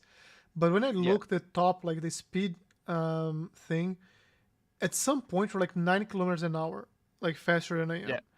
And Yeah. when I try to do something different, that I go like half a kilometer an hour faster, Yeah. I just like go to the wall. I spin. I mostly spin. So I'm trying to think like how can I hold this car like almost 10 kilometers an hour faster around this corner, because at the exit at some point we get the same like the same speed. So Yeah. it's like the Yeah. time here is really around the corner, like it's really around the Mhm. braking and the getting into the gas. So I'm thinking about Yeah. that. Yeah. Yeah. No, 100%. So, I in my opinion, man, I don't think you're actually doing anything wrong here corner wise. I think we just need to maybe, like you said, let things fall into place a little bit, but as well just maybe rethink the way that you're actually getting into the brake here. Focus on a very aggressive linear brake coming up to the peak. Obviously, you can hold the pressure a little bit initially, like you are as well, and then just trail off in the same sort of case and try to pick up the power at the same spot. But just allow yourself to maybe carry just a little bit more minimum speed through the actual apex. Like you said, it's 9 kilometers an hour is the difference between us, obviously at this point here, right? So you can see that 9.4, 9.5. So at that point where we pick up the power, try and have that minimum speed closer. But the only way you're going to have that minimum speed closer, maybe braking slightly later, obviously braking softer, but actually getting to the peak more aggressively, right? And it kind of sounds kind of counterintuitive, but at the end of the day, you're just making your initial part of the brake just more aggressive, and you're allowing yourself to be a little bit more linear in what you're doing. And that's what we kind of need to do there, right? So a really big chunk of time, in my opinion, that you'll be able to gain back. And I think that'll be really handy for you just in a driving sense. But I think if we can do that, that's going to help you out quite nicely. And I think that'll be the sort of biggest thing, right? So does that make sense a little bit to you? Does that kind of open up the picture a little bit more for maybe what just little adjustment needs to be there? Nothing major, to be honest with you, just little minor things that might just help you out through that one there in particular. Yeah, I think like I have to Yep. set like an active reset and just do Yep. this like 100,000 times until I get it right. Yeah. Yeah, exactly. So no, definitely give that one a little try, and I think that'll help you out quite nicely. Now, really into the final sort of section of the track. Look, I think again this one's quite interesting because you are coming in slightly faster due to the exit you kind of had. You were able to kind of come out of there a little bit faster just because you could get the full throttle a little bit quicker through the exit of 7. Naturally, because you were carrying a little bit less speed, you could get the full throttle just a little bit more aggressively than I did. Now, obviously, that means that coming into turn 8, you put yourself in a position where you had to brake a little bit, a little bit earlier, of course. But again, it's just that whole gain versus loss thing, right? You broke earlier, you broke a bit softer. We ended up trailing off at the same sort of pace. You got on the power there or thereabouts where you needed to, and then you got back to full throttle. But it's interesting because you picked up the power later, but once again, you picked up the brake earlier, right? So it's a case of that little drop off that you had right here, right, where you trailed off right there. That moment is what's caused you to get on the power later. Now, ultimately, you got back to full throttle earlier than me, right? And that's obviously a very important factor. But I think the biggest thing is that when you look at little teeny tiny bits of time gain versus loss, and you look where that kind of difference is, it's more so the fact of, okay, no matter the way you look at it, you broke earlier, right? No matter what way you look at it, we always broke earlier. Now, I did pick up the power earlier. I did get the full throttle later than you. But the big thing is that when we look at the speed trap, right, at this point right now, look who's faster, me, right? So the truth of the matter is that no matter what, you got on the brake earlier, it means that if you're going to get on the brake earlier, you need to practically be getting on the power earlier as well. Because if you're braking 3 or 4 meters earlier, you need to be 3 or 4 meters earlier on the throttle to make up for that earlier brake. So it's just about making sure that whenever you do brake that little bit earlier, even though it might feel like it's overslowing, just stay consistent with that brake pressure and say, okay, if I'm braking earlier, I'm peaking, I'm holding, I'm still trailing off at that sort of aggressive pressure as I'm backing off the brake, and then I get back on the power a little bit earlier. Commit to it, and see how that kind of feels. Because, yeah, you can see there's a couple instances here where you just kind of drop the brake as you're trailing off, and that's just because you probably feel like you're slowing it up a little bit more than what you maybe need to. But that's okay. Commit to it because again, you've committed to braking earlier. Commit to the braking earlier, and actually just sort of allow it, and you actually find that then you'll be able to pick up the power very very early, and it will just allow you to get out of there earlier, right? And it might actually just close the gap down almost in a way. Whereas right now we're probably braking earlier, and then it's also just meaning we get on the power later as well, which obviously just is a double-edged sword in the sense of you're losing time and then you're losing time, right? So it's just, yeah, got to think about it in that manner. And then the right-hander, to be honest with you, is pretty much the same. We're doing the same thing, really. It's just you peaked a little bit harder than I did, and I peaked a little bit less. And then obviously you just trailed off because you peaked harder, whereas I could carry the brake for longer, and it just allowed me to get the full throttle pretty much quicker, I guess, in a way. Yeah, just a little one there to note. But does that make sense to you, that section? Is that concept kind of understandable? Just that little adjustment there? Yeah, 100%. Yeah, that's all good. So yeah, look, other than that, the last two corners, I mean, T10 is just a lift. I think if anything, you probably just could have lifted a little bit more to then get on the power a little bit more aggressively. And if you did that, I think that would have been sweet. And then coming into the final corner of T11, in all honesty, this one was pretty good. I think again, just maybe needed a little bit more brake pressure. So you can see, your peak here was 40, 43, mine was 49. So just a little bit more brake pressure. And I think that would have been really, really good there. So again, you can just see maybe that on throttle was just a little bit hesitant. So in those moments like that, when you say, I can't get the full throttle as quickly as I want, it probably just means, hey, I need to brake a little bit harder. And if you can do that, then you'll be good. So yeah, Alan, look, I think really interesting week this week. I think a lot of things that, are very small and a lot of small differences, but you can see a lot of small differences that make a big sort of either benefit or a big sort of deficit almost in a way. And, where we're looking for those little, 3, 4, 5 percentiles in comparison to one another, this is the stuff we start to look at. And again, as you kind of progress into new cars in the future, GT4s, GT3s, and start to go up the ranks, those low-hanging fruits come back to you almost in a way, right? And you start to get those big gains. But as you start to get faster in this car and you start to, increase your competition level in this car, it starts to become, this is the stuff you're looking out for. You're looking out for, am I getting on the power aggressively? Am I holding the brake enough as I'm trailing off if I brake early? Am I braking a little bit too early in this case, a little bit too hard? Am I following through? It's those little things as a driver that are going to start making the biggest difference. So something to think about, something to consider. But yeah, no, look, nonetheless, man, I'm really happy. And I think, again, the progression has been fantastic up until this point so far. To be within a second every single week is no slouch, especially at somewhere like this. So I think, very, very good. But yeah, look, any comments from you or anything that you need to ask, all pretty good for you there today? No, I'm ready to go back on the track Yep. and try to implement these things.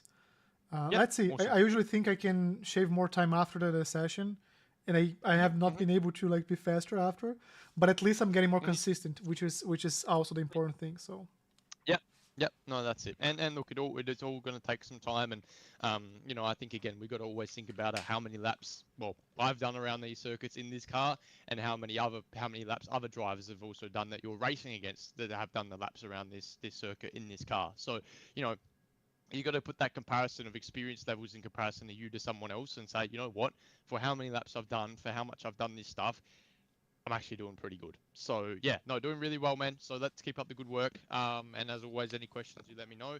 And yeah, we'll catch up next week, and yeah, we'll see where we're looking at, and we'll go from there. okay, perfect. Really appreciate it, Jenny. Alrighty, brother. No worries, man. You have a good night. All right, I'll speak to you soon. Talk to you later. Bye bye. Thanks, brother. Take care, man. It's goodbye. Bye. All right, that was good. As always, always learning something. The one thing I want to show, and I have to open these things because I closed them. So that was my fastest lap. The lap right after that one, I was a bit slower. But if you look, and that's what I was saying, if you look here, how long is this track? This track is 3,600 meters. All the way to 2,000 meters, more than half of the track. If you look at the end of the straight here, when we go to the braking zone, let me just choose this braking zone here. We were within a tenth. That's just insane. The first sectors, I feel pretty confident. And I kind of understand the rotation. The whole problem here was I was likely carrying more speed than I'm used to. And I had the same brake behavior here. And then things start falling outside of place, and then I screwed it up.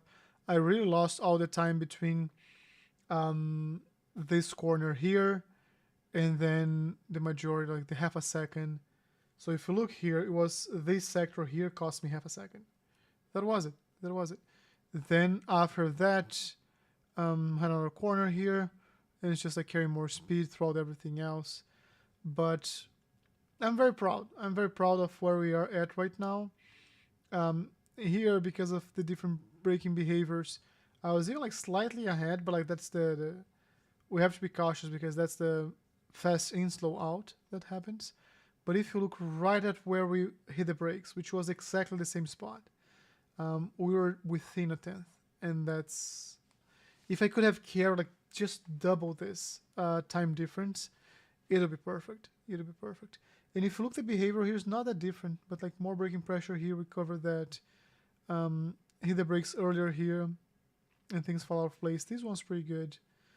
So no time lost here. If you looked at the top, this second row is the time loss, like the time difference. So if you look this braking zone here, where I started, like negative 510, it's like he's faster that amount of time.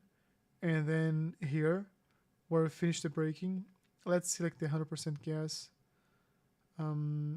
That is like not a lot. It's not a lot. But okay, we want to go back to the track and see what we can do, what we can implement. Previous sessions, I've been like asking myself, what's going on? Like this hasn't fixed yet, so I don't know if I have to leave there. But let's go to our track. I'm gonna try like a few fast laps just to set the pace right, and then I think I'll set like an active reset point on the back of this straight. Let me just see what lap time we should be around here. That should be a 44.4. So try to get this right. And actually, let me see. A good way of seeing these things. I closed already. I wish VRS showed me the sector times. I don't think they show. They just show like that view. They do have like a different view as well though. So let me see here real quick. And let me open the speed chat as well, because then I can hear what you guys are saying in the stream, which sometimes I forget during the streams. Yeah. So what I was looking for, this. I was looking for something else? I don't think so, right? I think I was just looking for that. Within a tenth. We were within a tenth. I do think I was looking for something, and that's my memory, how my memory goes. We do need to open caps as well to have the... Oh, what happened? You changed it back. Let's see. Let's open caps. Alright, I don't need you, I don't need you, I do not need you. Maybe this is good for the speed trap. Oh, I was looking for the partials on VRS. And I know VRS is like a advanced mode. We haven't seen this yet, like this slip of the wheels, you see like... You see, it's different. It's like the approach is, and I think this explains a lot as well. I think this explains a lot. Tires, traction. I have no idea what's going on here. Engine. Like water temp. Whatever. But I have a lot of information here, way more than what I can make sense. So let's go to track. Craig said something in speed chat didn't work. Why? Can you test, like, can you say something and test the speed chat if it's working? Yeah, like, and you know why that happens? It's because I have the active reset point at the beginning. So if I screw up here, I go again and I do turn 1, right? And then if I screw up here, I go again and do turns 1 and 2. Frank Walter There you go. said, Thank you. test test. And this is the wrong behavior, by the way. So I have to... Let's remember your training. But I'm just gonna few laps. But like, because I had the active reset at the beginning, I practiced more the first half of the track. Now I have to practice the back part of the track.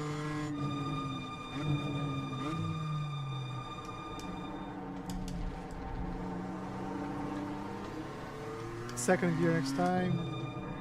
So this is the curb we talked about of not hitting as much. Like this is the problem. Still like the car. But that was different. Let me look again, because I already forgot some of the things we learned. So on these corners here, let's remember. Second gear here, fine. Don't hit the curb here. And then what was here? It was late on the brakes. Later, hold, and release. It wasn't this different though.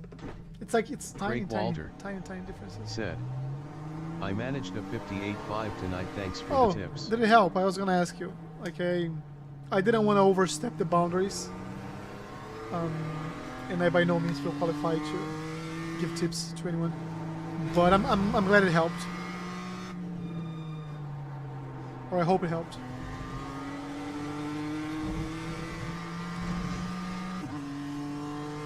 And it's pretty good pace, like 58.5, like it's pretty good pace.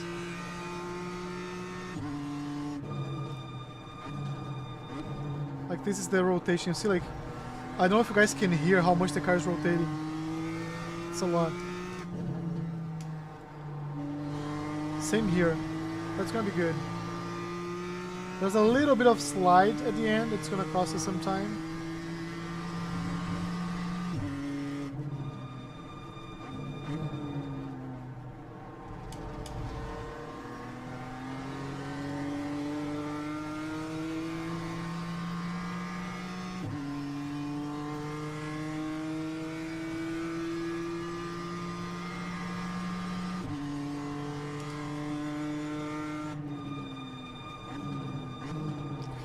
Wasn't hard enough on the brakes.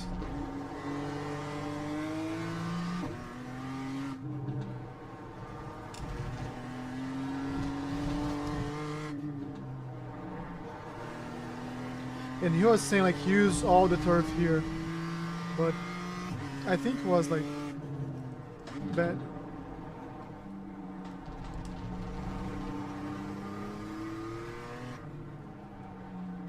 Too early. Yeah, this is gonna be a garbage lap.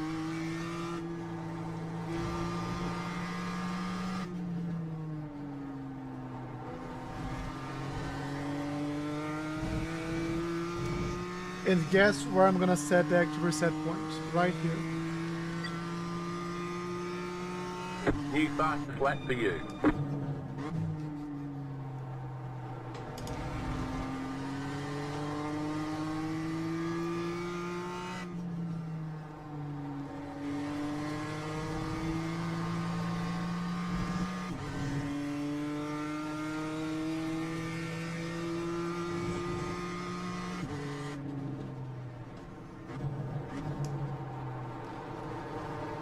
Too much. That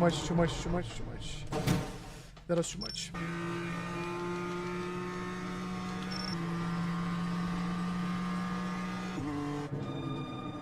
Nope, too much on the brakes.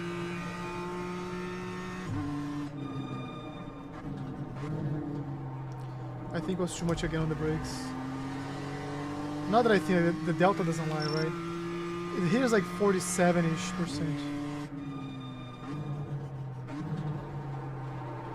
And then I have to use this rotation here that I wasn't able to.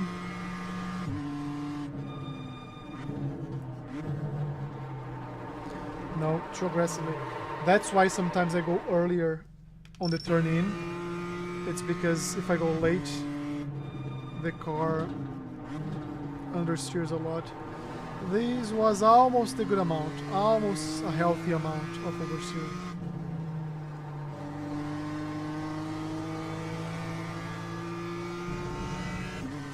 I'll keep going for this lap. No, I was looking my heel rest here. Craig Walter said. Late shift to third.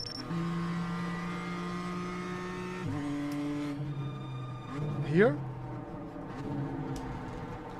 You mean like to improve the understeering? Maybe.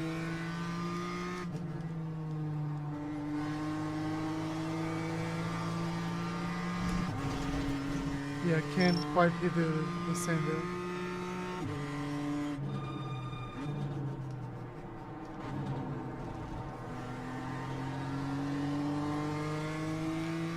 Have to do much better, much better.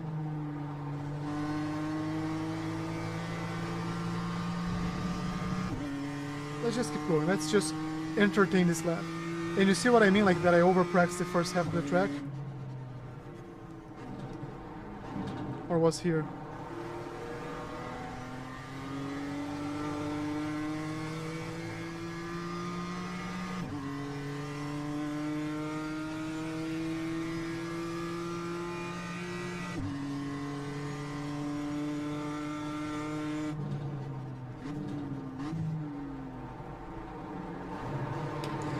Yeah, like I knew this was gonna happen. I'm fighting with my heel rest because it's sideways. That's the one thing that's easy to fix, but I never fix, so... Craig Walter said. T1. Here? Okay, let me try.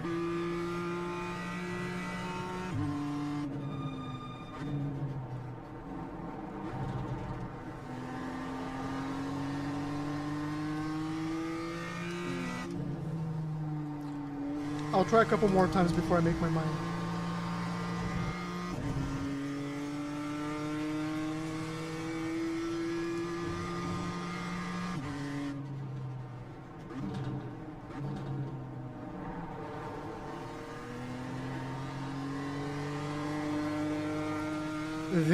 This like backslide is awful.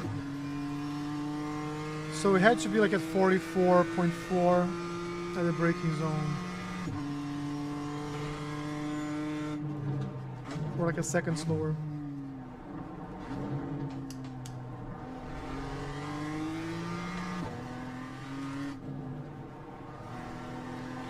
This is what kind of what I have to do here without the off track. And I think he uses less of the brakes here.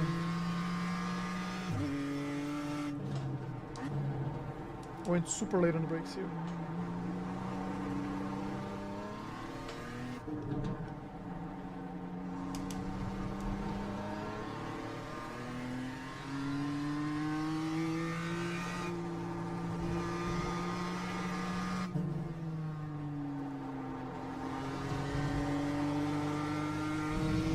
See how to make a garbage lap into a good one? Just have a garbage lap before that.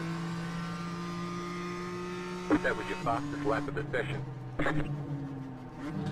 Early again.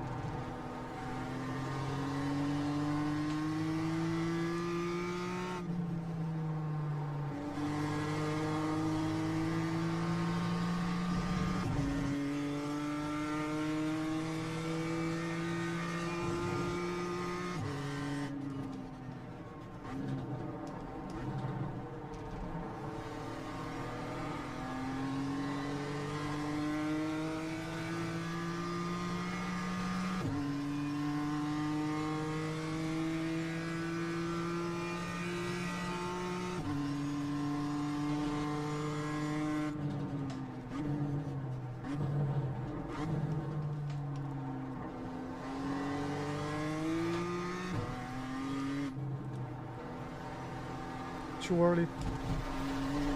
He goes super early on the gas there. Let's like focus more on feeling the car and let things fall into place than trying to mimic behavior right now. Like,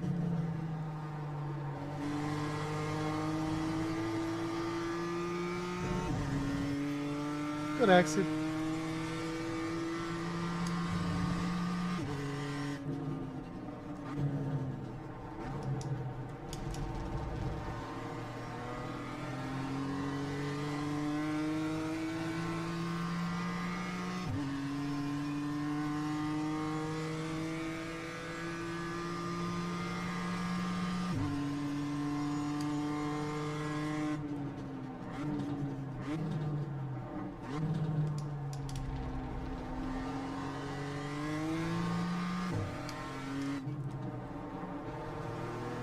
There we go. That wasn't bad.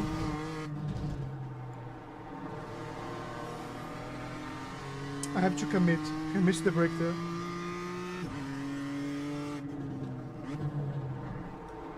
Like the problem of holding the brake for too long here is this one. The car spins.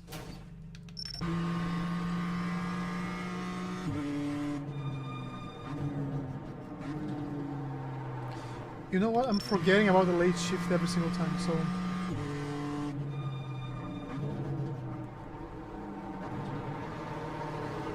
No, didn't help. One more try. Nope, forgot about it.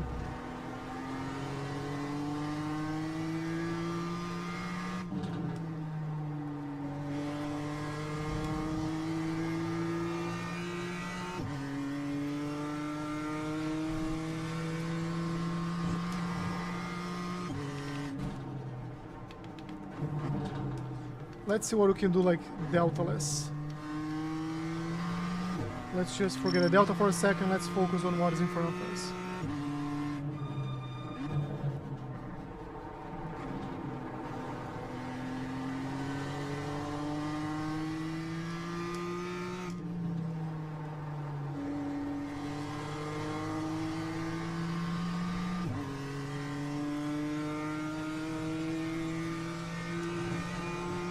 Relax.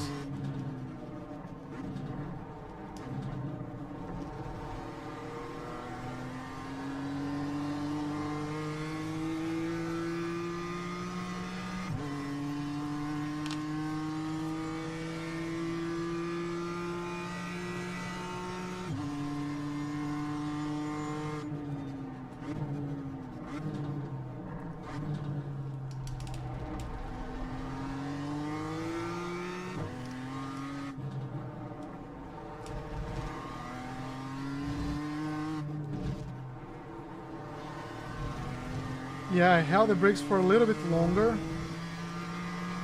and the car was slightly more stable.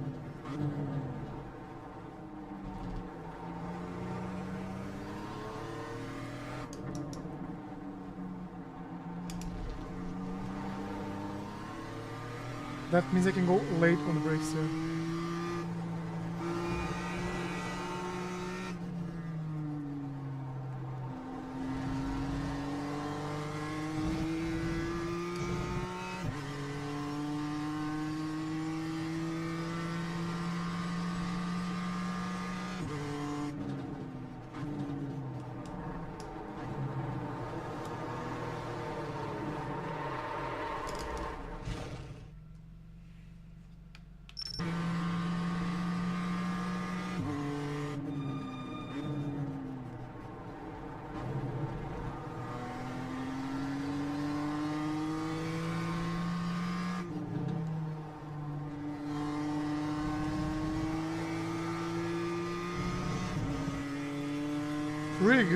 Pretty good sector, pretty good sector.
We're improving, I think. You just set your fastest lap of the session. No, okay. So that was 40-0. Okay.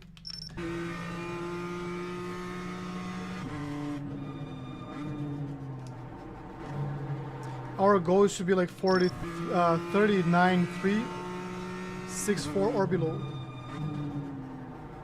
Nope.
Alright, so Flat for you. this is faster than what we showed him earlier today, right?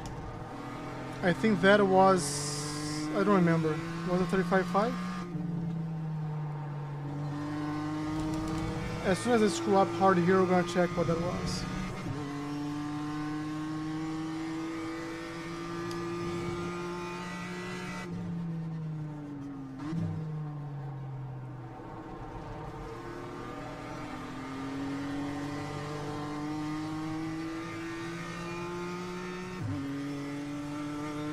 I don't remember. I think it was a 0.5. I think.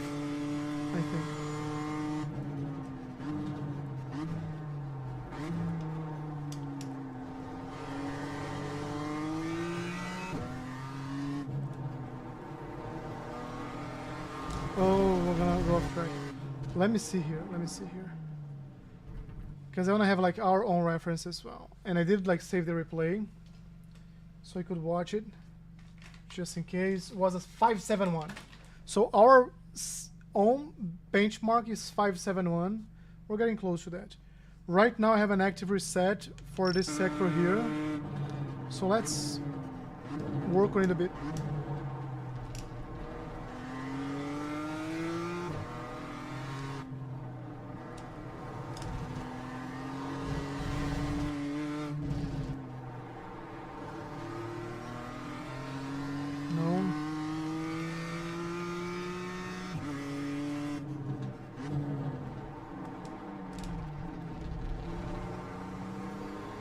Let's work on the optimal.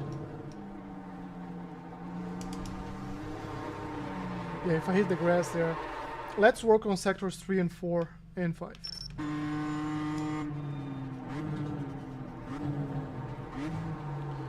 The problem is that my... the braking point is super early here.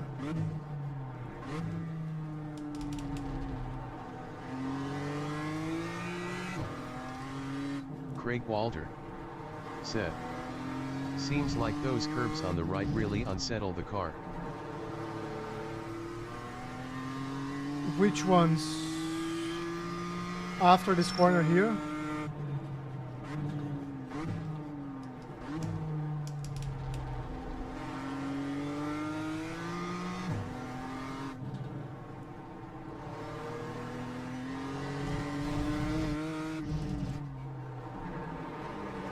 More on the brakes here. More. Where's 30%? Okay, here.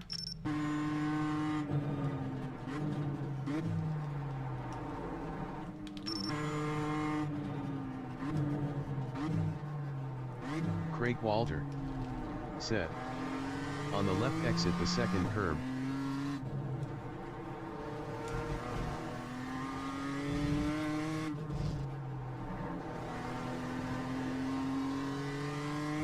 On the left exit.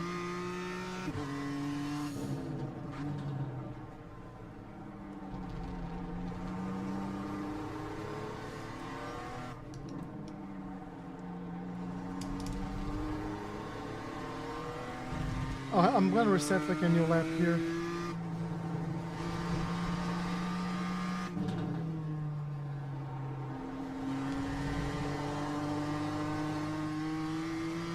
On the left exit, second curve. Do you know the corner number?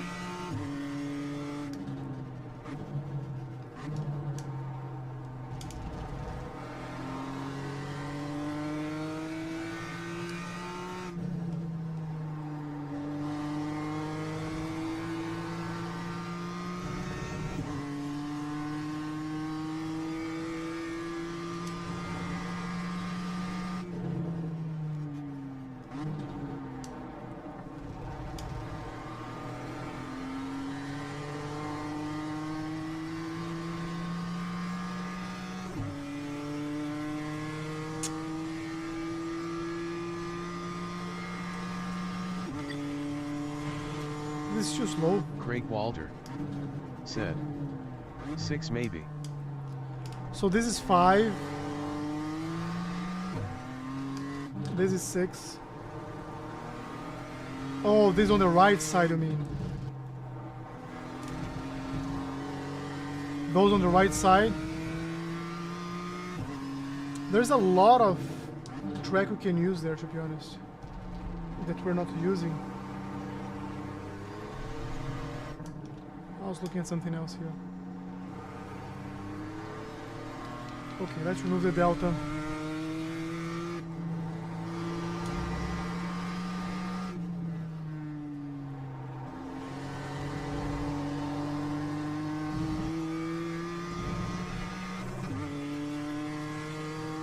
Let me try to go for a fast lap.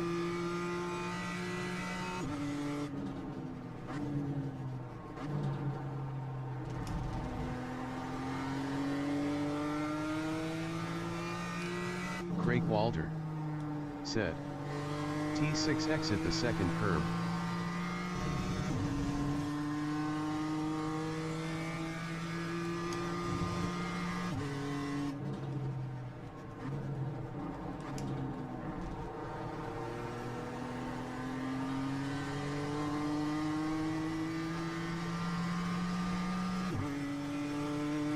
Second on the right. I think I know, like the one after the patch, right?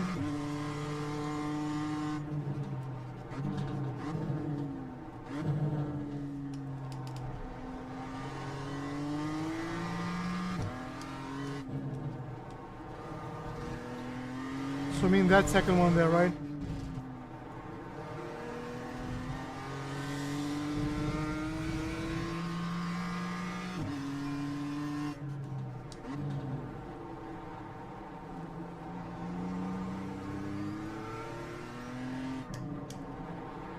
Craig Walter said yes, the one after the little side road just before T7. Yeah, like I think the way about that one is it's okay to use the first part. You can use almost like everything before you hit the sand, but then you want to be back before the other one because the other one unsettles the car too much. At least that's what he did, right?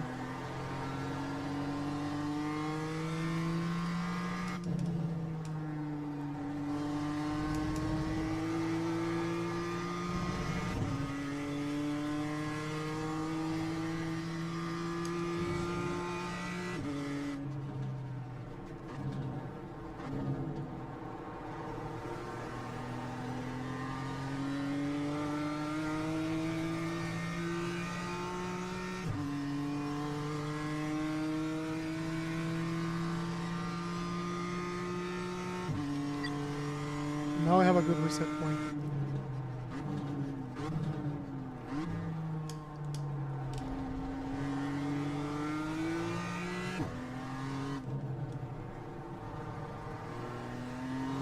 This one you can use a lot, this one we don't want to use a lot.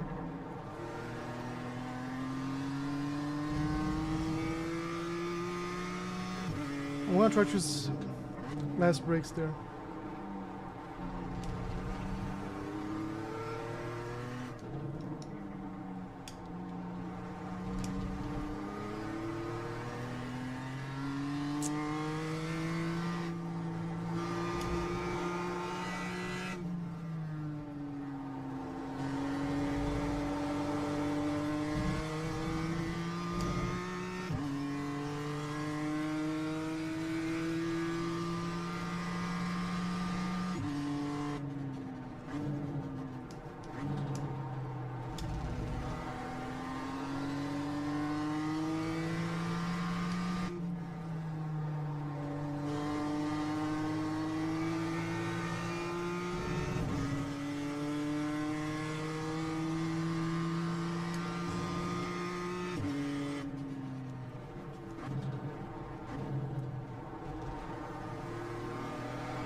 I'm going too hard, like, I'm carrying, let's do it again. Let's put the optimal here.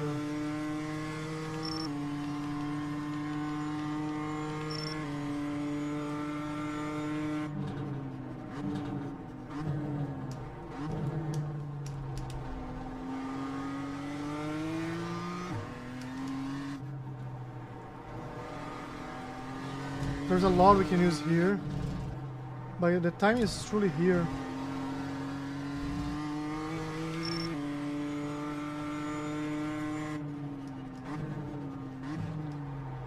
Let me see if I can go harder on the brakes here.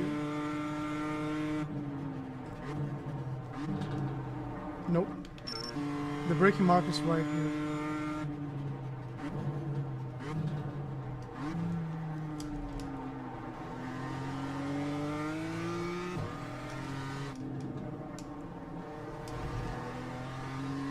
Court easy. Said.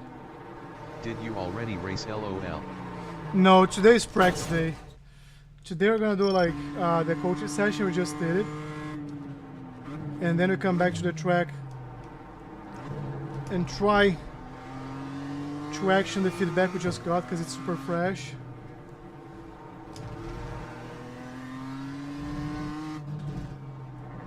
And we try to be better human beings, I guess. You see, like, let me just finish this here.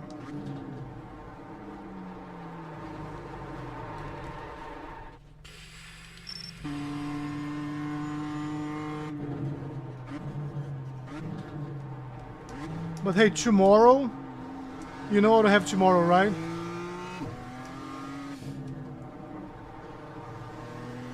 Everybody should know by now what Fridays are for.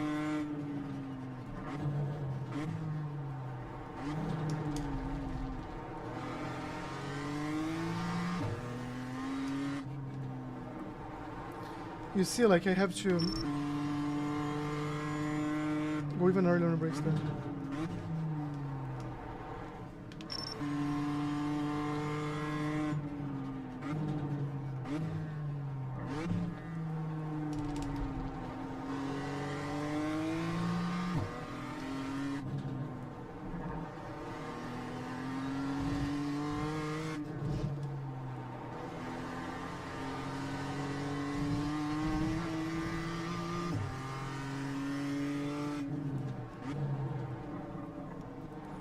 Was too hard the brakes here.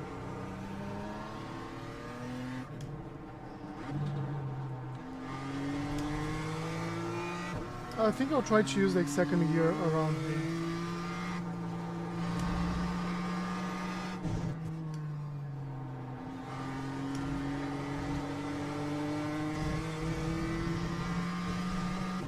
Let's try a full lap just to take this out of our system.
Yeah. Well, it's still at 39, so...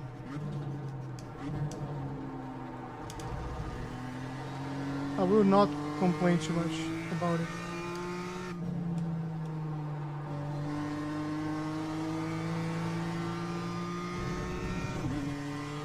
And the delta we're seeing now is our optimal lap.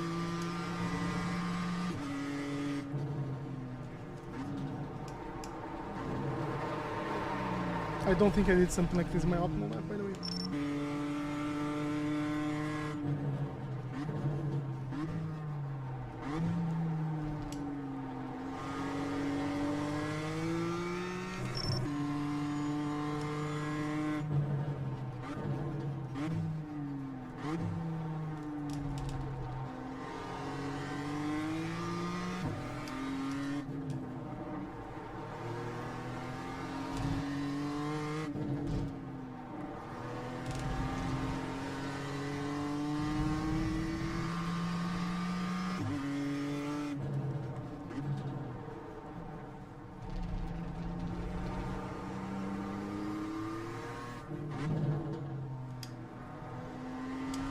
No, I'm going too early on the brakes there.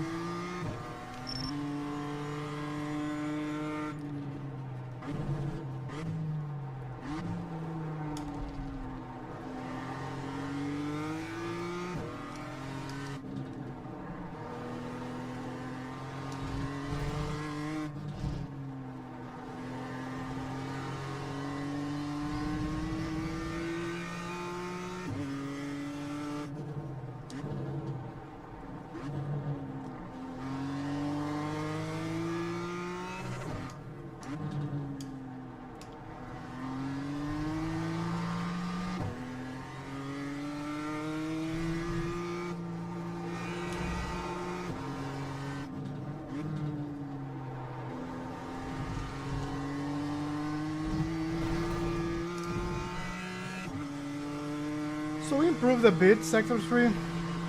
All we need now is Sector 4 to fall in place as well, but we're still not consistent. Let's not pretend we are consistent.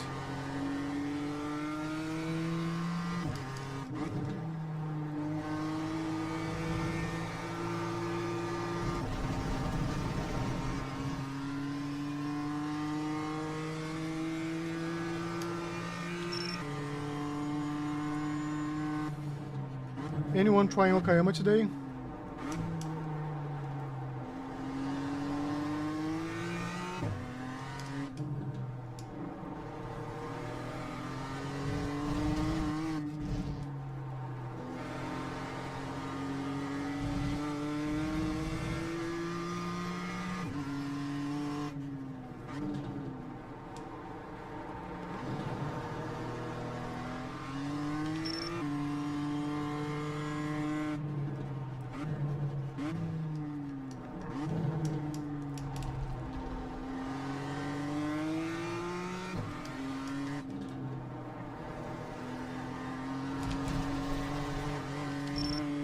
I have to open up more before I go on the brakes, so let's try that.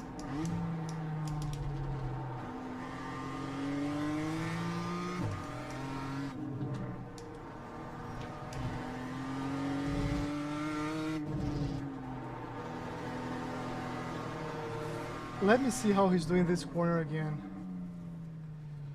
So this is the corner we're struggling. He holds at 30%, so I'm trying to hold at 20. That's why we're not slowing down enough. So 30% is fine. And what's his minimum speed? He goes all the way down to 103, 104. So let me try one thing here.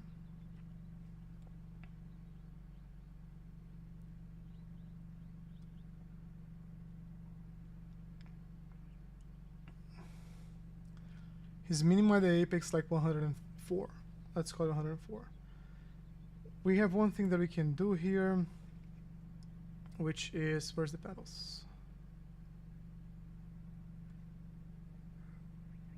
Speed. Can put the speed here. Let's see if that helps at all.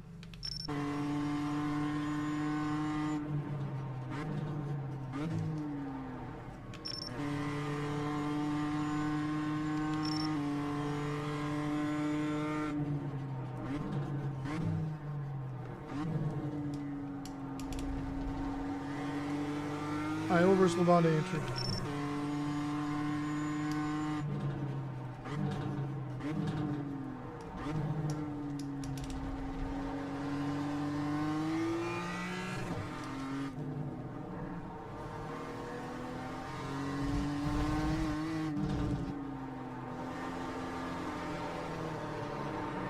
But then, buddy, you have to update. You have to update, otherwise you're useless.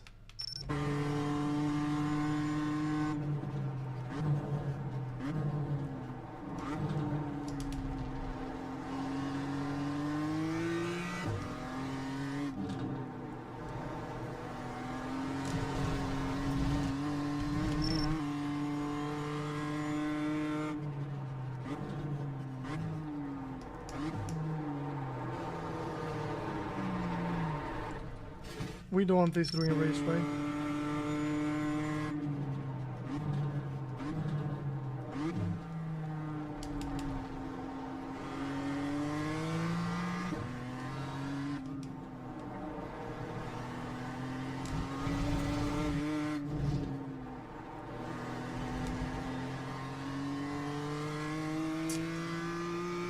I didn't quite see what my...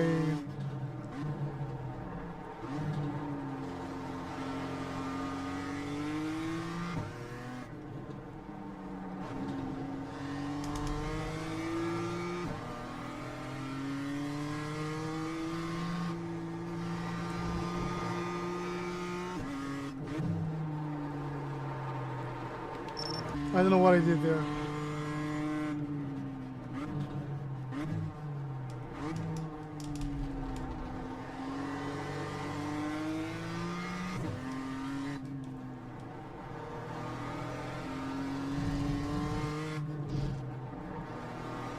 Yeah, you see, like I went 90 something.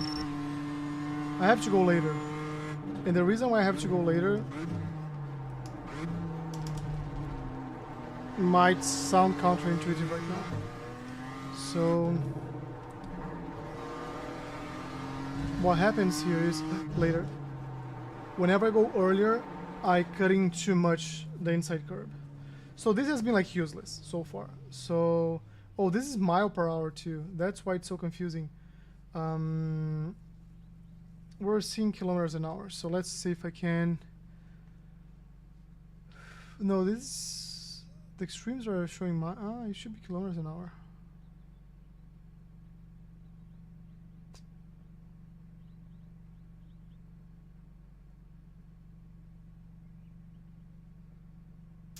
Whatever. Not helping at all. So brake here. That's not something I can replicate, but let's go for it. Then here. Then you go early on the gas. Let's use the exit. Late on the brakes. But hold. I have to hold a bit more. I have to hold a bit more. and I have to be within the track. Within the track.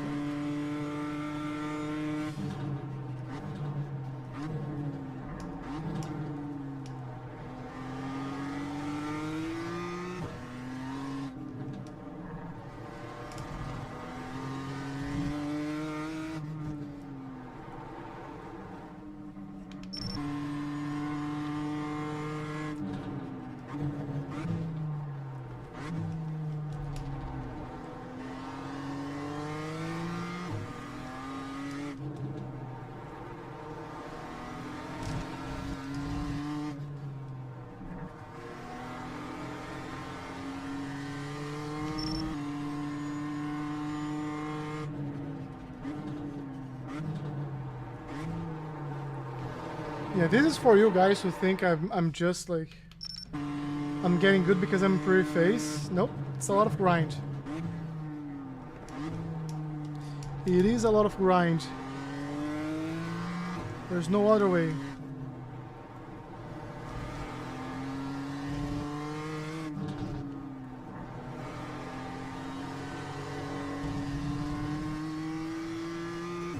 Let me go for a fast lap.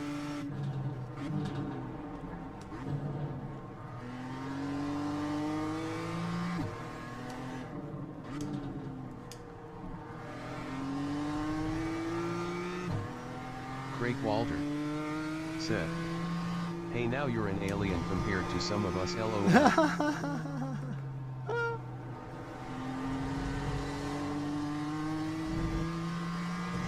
I'm not, but I appreciate it. It's good for the ego. We're gonna get there.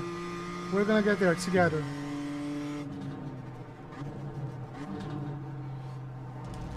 There is the movie from Champagne, which is Hitting the Wall. No, I'm just kidding. There is a movie from Champagne. Trying to remember the name. It's the guy that goes to Alaska and I don't want to spoil it. Craig Walter What's the name of the said, movie? "You're closer to Gianna's time than I am to yours."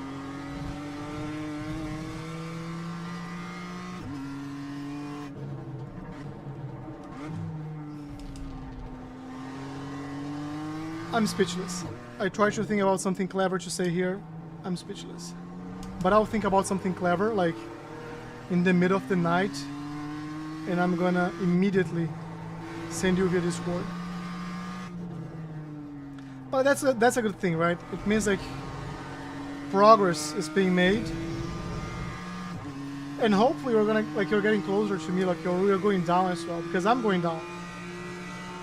Maybe you are getting closer to Gianni as well, like, because I'm a moving target, he's not, so how about that? See?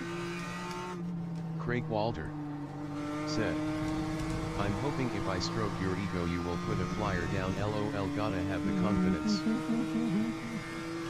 Alright, so let's remove all this BS from our screen.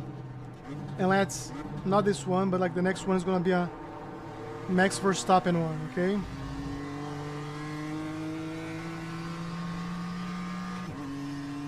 That's cool. The next one's gonna be the best one in our entire lives.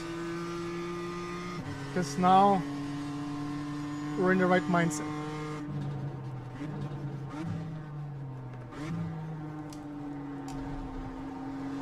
And we're just gonna act and react based on the car on the track. We're gonna ignore everything that's out there. Like Gianni said in the beginning, that whenever he's on, like in his car, he forgets about everything out there.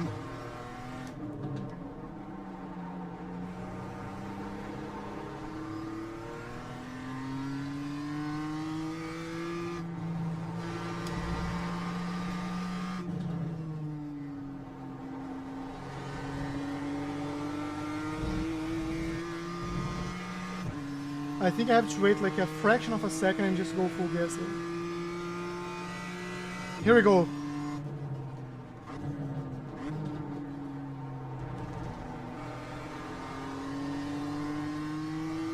Try my best not look at the delta.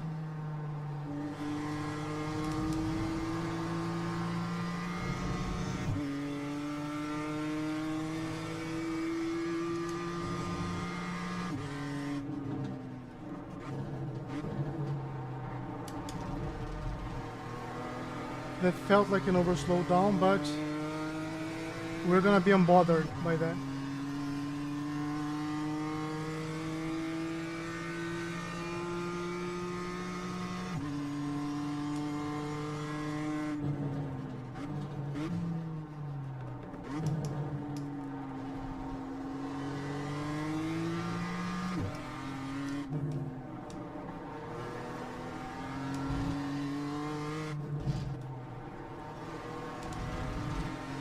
I'm overslowing down here, overslowing down.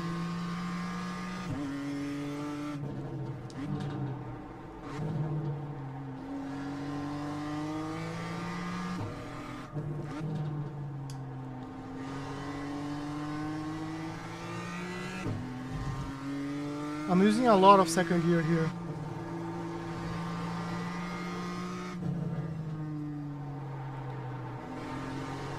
I tried to wait a bit more and go like full gas.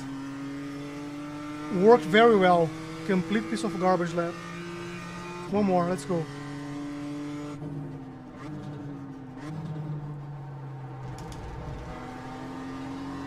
Let's make our followers proud.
New fastest lap for you. We improved. 100th. And now we improved a bit more, right? No?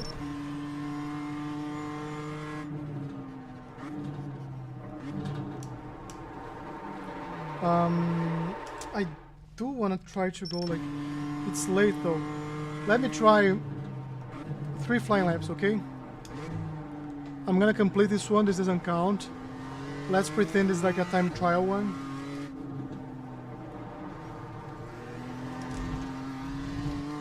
And we're gonna do it without the delta.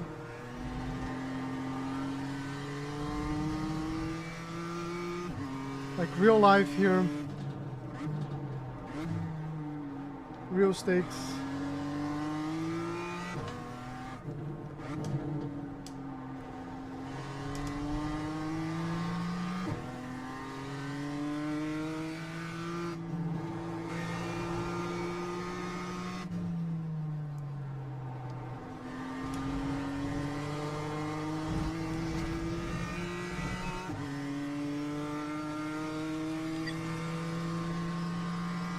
Alright, let's focus here, relax the shoulders.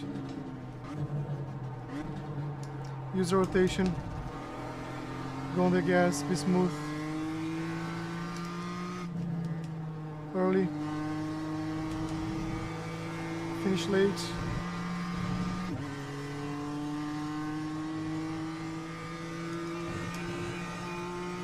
Squeeze. Use the rotation to go on the gas. Let the car go. Don't force the car in.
Alright, let's I'll put this because then you guys can track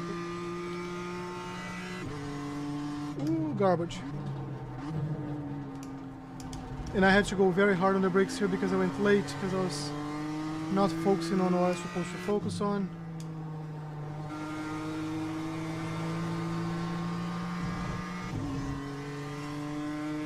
So this is still not bad.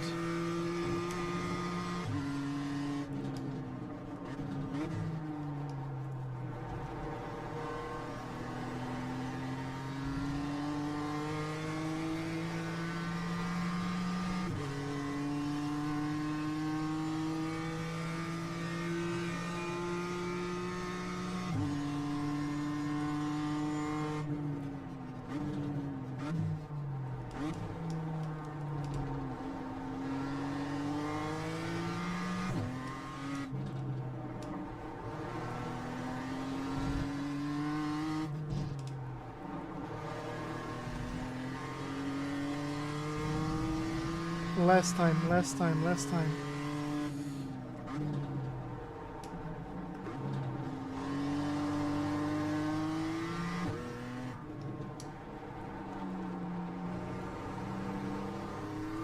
So this is lap garbage number 2.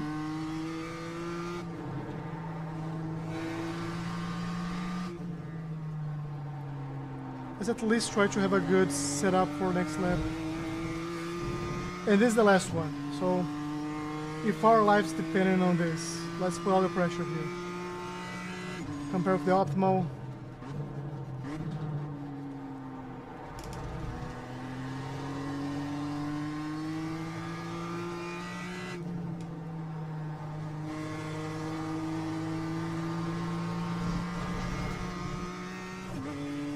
I screwed it up there. It's okay. We can still save this, okay?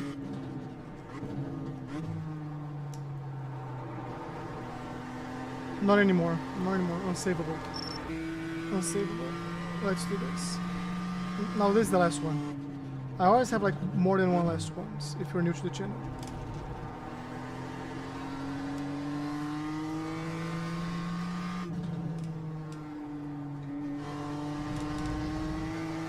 Perfect timing.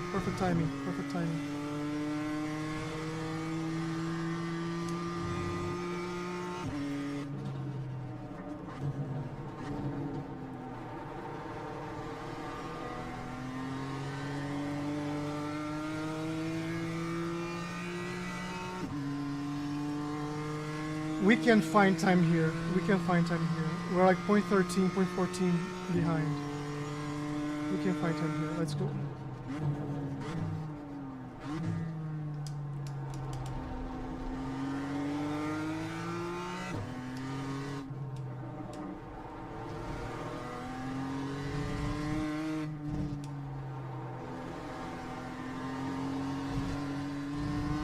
Garbage.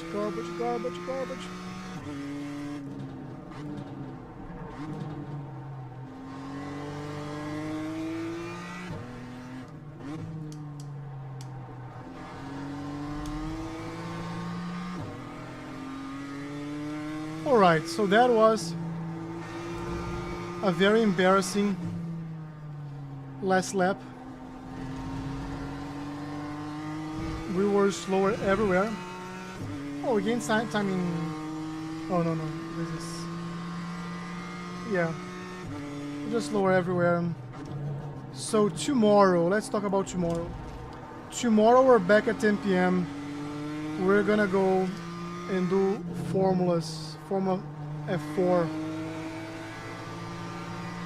The FIA F4 car. It's a car that actually goes around corners.